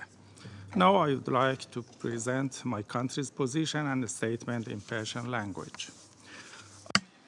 Mr. President, over the past month, the Security Council has held several meetings to deal with the various types of the war crimes and genocide by the Israeli regime against Gaza, which, despite the adoption of 3 resolutions and a press statement requesting an immediate ceasefire and the extensive and unrestricted delivery of aid to the people, have yielded no practical result. I repeat, no practical result. At the same time, during the same period, the Israeli regime has continued to kill and destroy with the utmost brutality, resulting, among other things, in more than 4,000 Palestinian civilians getting killed, mostly women and children, and the injury of tens of thousands of others. The forced displacement of the population of Gaza and deliberate destruction and of more than 70% of the residential areas and infrastructures, including the vast majority of hospitals. They are just examples, some examples of the vast destruction for which the Israeli regime is responsible. Mr. President, a missile attack on the 1st of April on the Iranian diplomatic premises in Damascus showed yet again that this regime does not hesitate to violate the fundamental principle of the immunity of such places and people, as well as the known and well-recognized Vienna Conventions. As the majority of the members of the Security Council declared at the April 2nd meeting here, the attack was a clear violation of the Charter of the United Nations, international law, and the Vienna Conventions, and thus is strongly condemned. Regrettably, the Security Council had not taken any action during the past month to our official and repeated requests to prevent further attacks by the Israeli regime on Iran's interests, centers, and official military advisors of Iran who were there to fight against terrorism and did not And due to the unfortunate and completely irresponsible behavior of the United States, the UK, and France in response to this illegal attack, failed even to issue a mere statement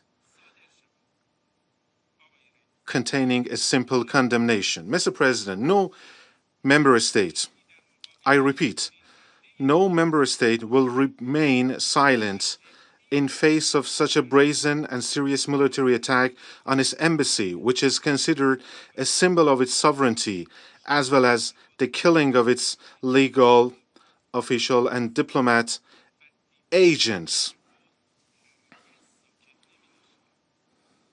The Islamic Republic of Iran, which until recently had shown considerable restraint against other terrorist missile attacks, bearing in mind the dire situation in the region and willing to give the role of the United Nations a chance to prevent the escalation of the conflict, was faced with the continuation of the White House's green light granted to the Israeli regime, as well as the continued inaction of the Security Council in preventing these attacks. In preventing the attacks by the Israeli regime, therefore, it could no longer be patient against the attack on its embassy and the attack on its sovereignty. Therefore, Iran's military attack on April 13th was first and foremost necessary because Iran had no other option. Secondly, it was carried out in response to a series of attacks and recurring aggressions by the Israeli regime in form of missile attacks on Iran's interests, especially on our embassy in Syria. Thirdly, it took place in the fulfillment of Iran's right to legitimate defense under international law. Fourthly, it was conducted by observing the criterion of non-aggression to civilian people and places. And fifthly, it focused solely and only on two military bases of the Israeli regime, which had been used in the attack on our embassy. And therefore, it was completely limited and proportionate in terms of scope and military requirements. Moreover, since it was completely clear that some of the supporters of the Israeli regime, who are unrelenting and absolute partners in its carnage in Gaza, would assist the regime in neutralizing the Iranian attack,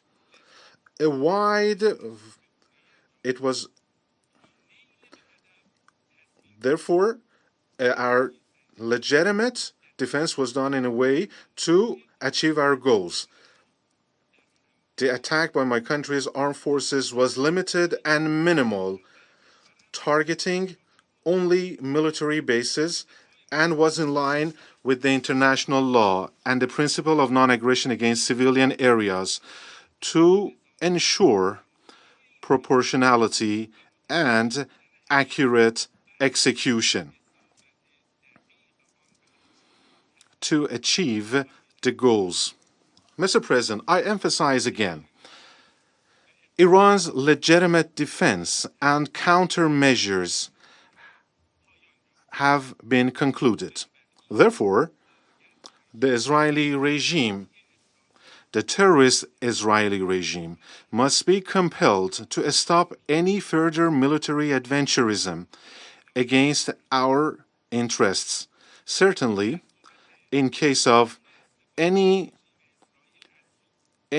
use of force by the Israeli regime and violating our sovereignty, the Islamic Republic of Iran will not hesitate a bit to assert its inherent right to give a decisive and proper response to it, to make the regime regret its actions.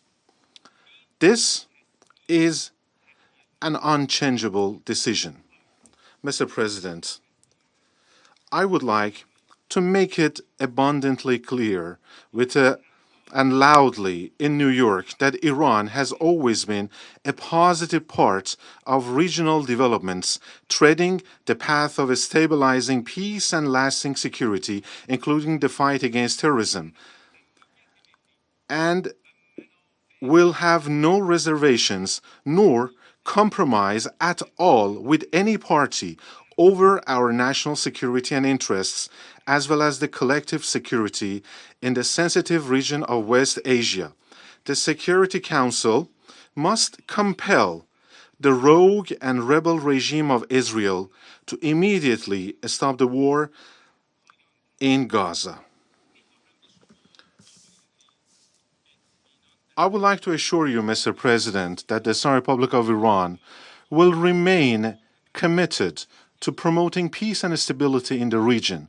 As a matter of fact, when we talk about sustainable security and stability in the region and countering terrorism, it is impossible not to mention the very significant and prominent role played by Iran's Revolutionary Guards Corps, otherwise known as IRGC, in the fight against terrorism.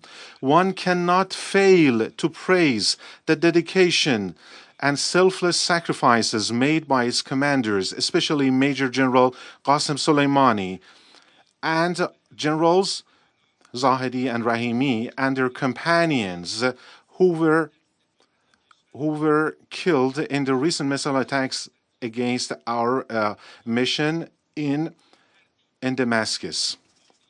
There is no doubt that sacrifices made by General Soleimani and IRGC in restoring peace to the region and rushing to the aid of the governments of people of Iraq and Syria is known to everyone.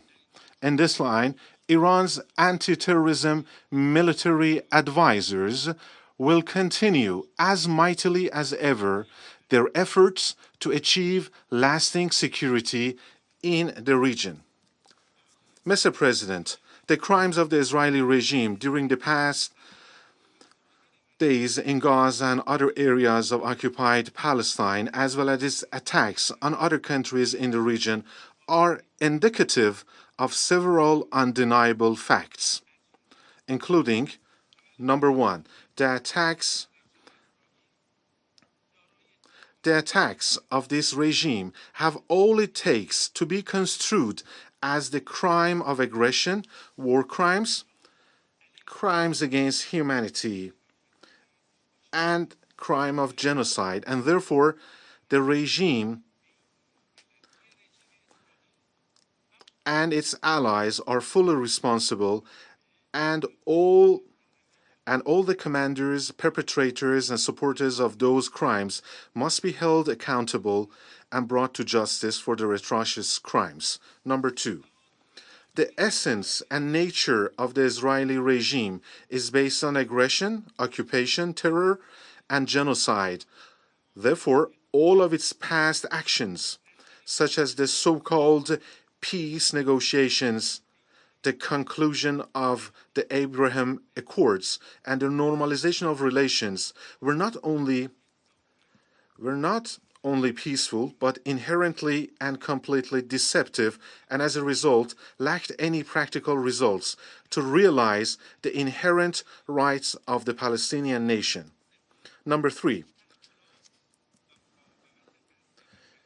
the developments and the resistance of Gaza in the last 6 months once again showed that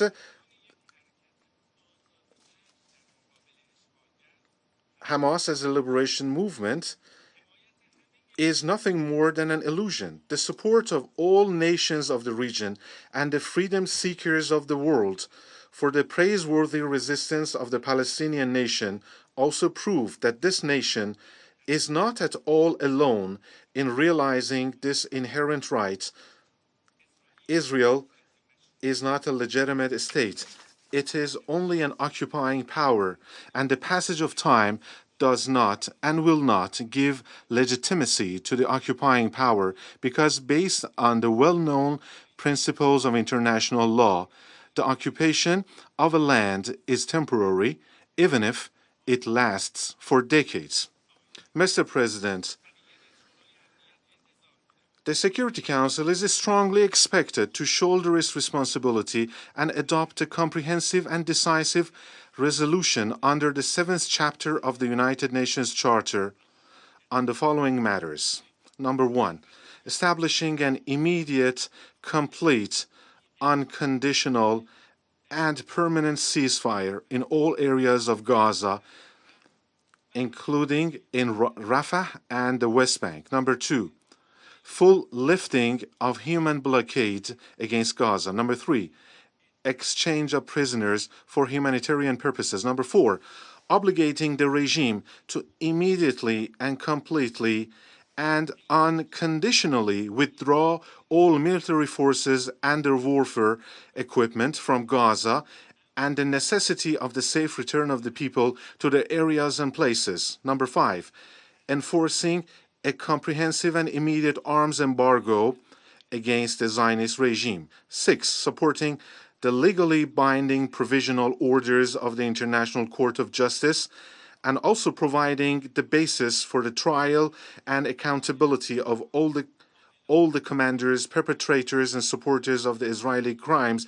in Gaza and other occupied Palestinian territories due to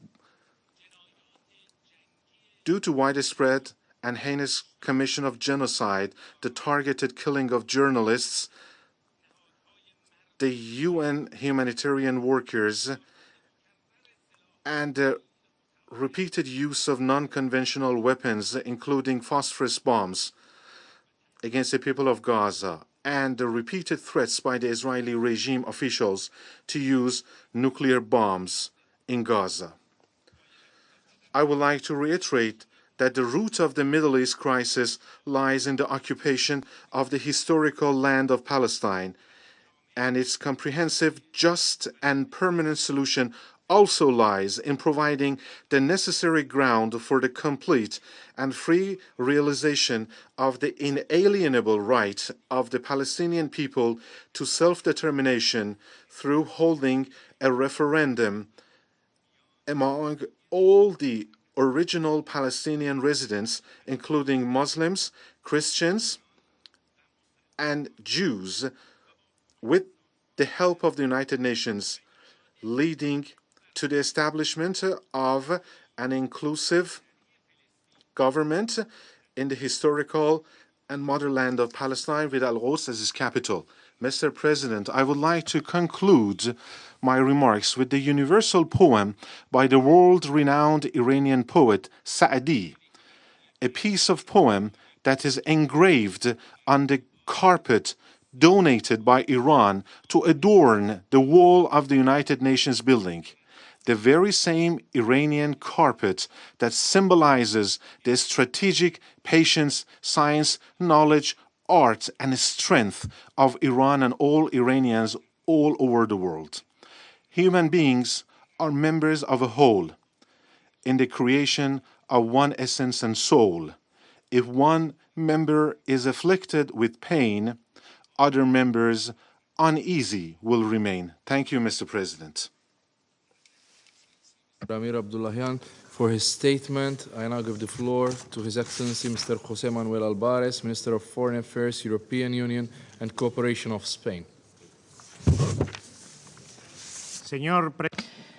President, members of the Security Council, the Palestinian people have a right to hope, and the Israeli people have a right to security. This is the way to peace, and this is what brings us here today.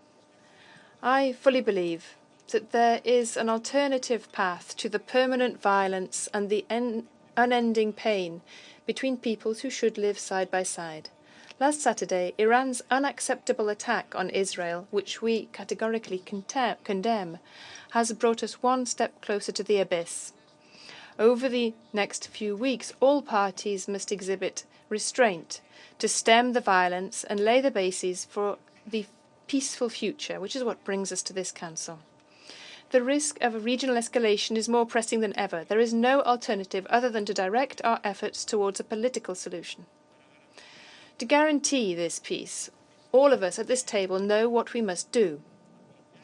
Implement the two-state solution. Making this solution an irreversible one will also make peace irreversible in the region. And there is a way to achieve this, to recognize Palestine as one more member of this United Nations organization. For this reason, my voice today and the voice of Spain joins those who are calling for this and supporting it. The only way to bring an end to this cycle of recurrent violence is the two-state solution, assumed by the whole of the international community. And now is the time to make this possible. So that the solution which we all recognize, a Palestinian state living alongside the state of Israel in peace and security, finally becomes a reality. So that finally peace between Israelis and Palestinians becomes a reality. The establishment of the Palestinian state alongside the state of Israel is without doubt a question of justice, but it is also the only viable option for peace. For this reason, Spain has decided to join the 139 countries who have already done this and will recognize the state of Palestine and support its entry into the United Nations today in this Security Council. Spain will recognize the state of Palestine because the people of Palestine cannot be condemned to be a people of refugees. Also because this is the way to peace in the Middle East. Also because this is good for the security of Israel. Spain will recognize a Palestinian state because they have a right to a future with hope, just as the Israeli people have a right to a future in peace and security. And following so many decades of pain, we know that one cannot exist without the other. Security in Israel and peace in the region are intertwined with the hope for the Palestinian people to have a state. Both have the right to this. Exactly the same right.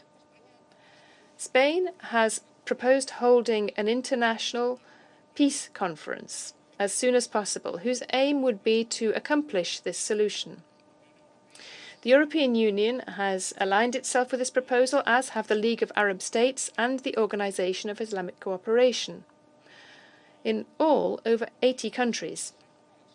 I invite this Council and the Secretary-General of the United Nations to take this proposal on, so that multilateral diplomacy in action can contribute to turning a new page in the history of the Middle East, that of definitive peace. The best way of protecting and guaranteeing the implementation of this two-state solution is to admit the State of Palestine as a full member of the United Nations. This involves recognition by everybody, as the vast majority of states have already done, and as Spain is going to do. We cannot wait any longer. In May 1948, following 3 years after the Conference of San Francisco, which marked the beginning of this organization, the United Nations launched their first peacekeeping operation, the first of its history. This was 76 years ago, and that first peacekeeping mission was in Palestine. There is no more long-standing problem that this organization has faced. How much longer must we wait to resolve it? Hundreds of thousands of people, whole families, children, are at this moment being deprived of food, water, medicine, homes. How much longer must they wait? There are more than 100 hostages in the hands of Hamas. How many more days must they and their families wait for them to return home? Since that horrifying day of the 7th of October, violence has cost the lives of 1,200 Israelis and over 32,000 Palestinians. How many more innocent lives must be wasted? In addition, there is today a risk of the regional spillover and destabilization of the conflict, with unpredictable geopolitical, economic, and humanitarian consequences. This escalation must be halted. The spiral of violence must stop. The Palestinian people must have their seat in this assembly and their own state. And also the place and existence of Israel must be recognized by all of those who have not yet done so. This is a question of justice for Palestine. It constitutes the best guarantee of security for Israel, and it is the first and most fundamental condition for a future of peace in the region.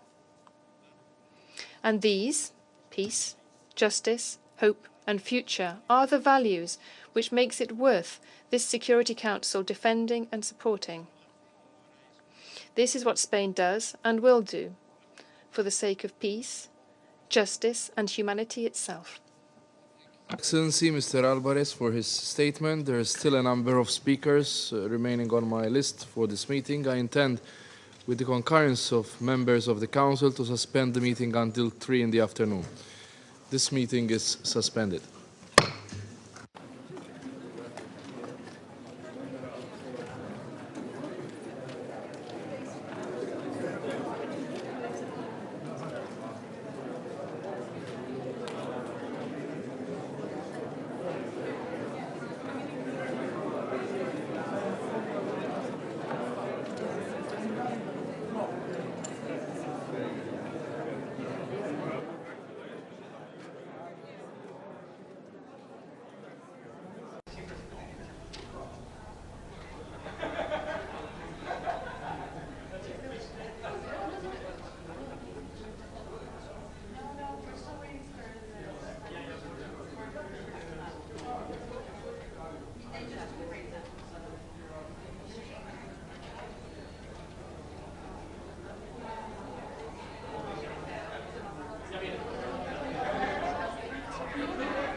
Buenos días.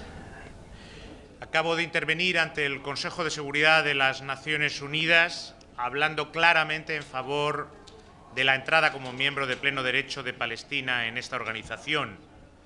Hoy España ha dado un paso más hacia el reconocimiento de Palestina, que no es un paso cualquiera. Es un paso firme y decidido aquí en la sede de las Naciones Unidas que lanza un mensaje muy claro a la comunidad internacional. Para sentar las bases de la paz en la región tenemos que reconocer el Estado palestino. Admitir al Estado palestino como miembro de pleno derecho de esta organización de Naciones Unidas implica el reconocimiento de todos, como lo han hecho ya la inmensa mayoría de sus miembros y como lo va a hacer España. España decidió ya hace meses tomar este camino del que ya recorre sus últimos tramos. Hemos asumido también un liderazgo que nos ha llevado a coordinarnos con otros países que quieren también pasar a ser parte de la larga lista, ya 139 estados, que han reconocido ya a Palestina, entre ellos 9 de la Unión Europea. España se sitúa como uno de los que considera que Palestina debe ser miembro de las Naciones Unidas con el ánimo de seguir trabajando para que los dos estados, Palestina e Israel, convivan por fin en paz y en seguridad. Creemos que este es el momento, porque ahora es cuando está en riesgo de manera más cruda la paz y la estabilidad en todo Oriente Medio. Por eso no podemos demorarnos más. El reciente ataque de Irán contra Israel, que condenamos rotundamente, lo he hecho también ante el Consejo de Seguridad, nos lleva a confirmar la urgencia de avanzar hacia la solución de la guerra en Gaza para detener esta escalada de tensión que entre todos debemos ayudar a poner fin. Y lo hacemos por 3 razones. En primer lugar, porque es una cuestión de justicia y de la más elemental humanidad, y es la mejor alternativa al extremismo y el terror. En segundo lugar, porque pone en pie de igualdad a las partes para encarar la conclusión de unas negociaciones de paz que llevan demasiado tiempo en punto muerto. Y, en tercer lugar, porque este apoyo hoy a Palestina en las Naciones Unidas y su reconocimiento es coherente con nuestro compromiso con la convivencia pacífica entre las naciones, con el derecho internacional y con la propia Carta de las Naciones Unidas, que tiene validez universal. Esos son algunos de los argumentos que ya hemos explicado y trasladado a muchos países, y con ellos buscamos el mejor momento para plantear el reconocimiento de Palestina. Hoy he tenido la oportunidad de comprobar ya aquí, en las Naciones Unidas, que la voluntad política de España es compartida por muchos otros países, como es compartido el objetivo común que perseguimos: paz, estabilidad, seguridad, prosperidad para todos los países y para todos los pueblos de Oriente Medio. Estoy manteniendo encuentros bilaterales con el secretario general de Naciones Unidas, Antonio Guterres, con el comisario general de UNRWA, Philippe Lazzarini, el secretario general adjunto del Departamento de Operaciones de Paz, Jean-Pierre Lacroix, y también con algunos de mis colegas, como el colega jordano y el brasileiro. Contención, cese de la violencia, sentar las bases de un futuro en paz es lo que ha venido hoy a pedir España aquí, a las Naciones Unidas. Y no hemos venido con las manos vacías. Tenemos un potente instrumento para lograrlo: la Conferencia Internacional de Paz que España impulsa junto a la Unión Europea y muchos otros países. He aprovechado mi intervención precisamente para invitar al Consejo de Seguridad y al Secretario General de las Naciones Unidas a que también hagan suya esta propuesta española de una conferencia de paz. Tenemos en estos momentos la oportunidad de abrir una nueva página de la historia en Oriente Medio que, desde luego, España no va a desaprovechar. Trabajaremos para que a esa conferencia de paz acudan todas las partes con la misma legitimidad, que Israel y Palestina se sienten a la mesa como Estados con igual capacidad para alcanzar una solución política. No hay otra salida.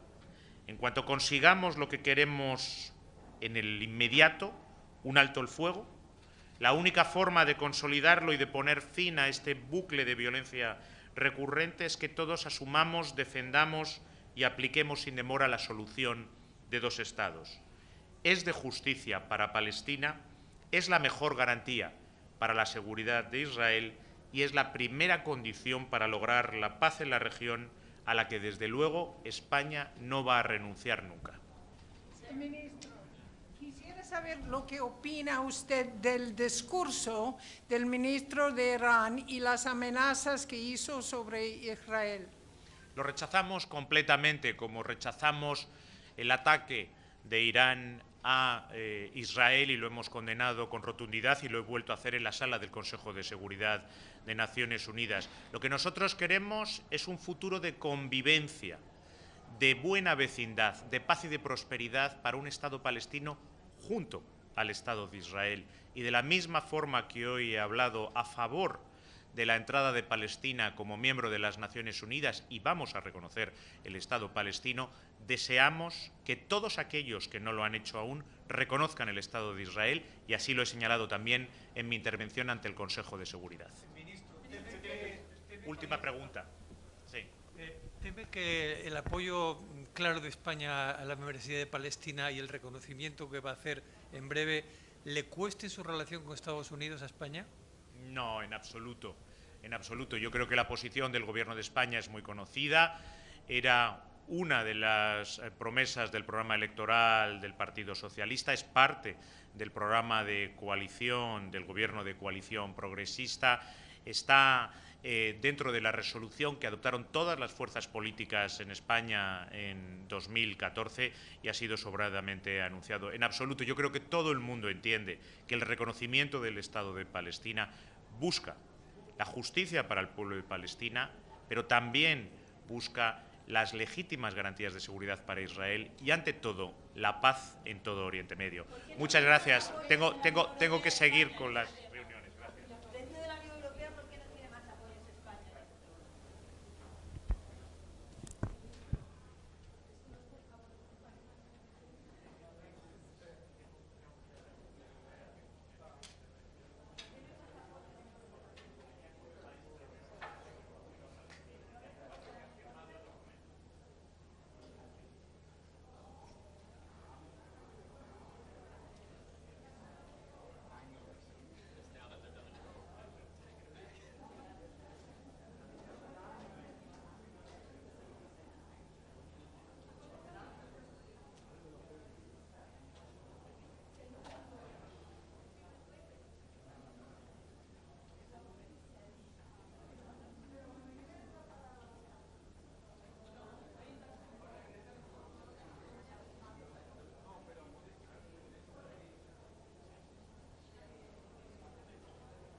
Tyler Hesed,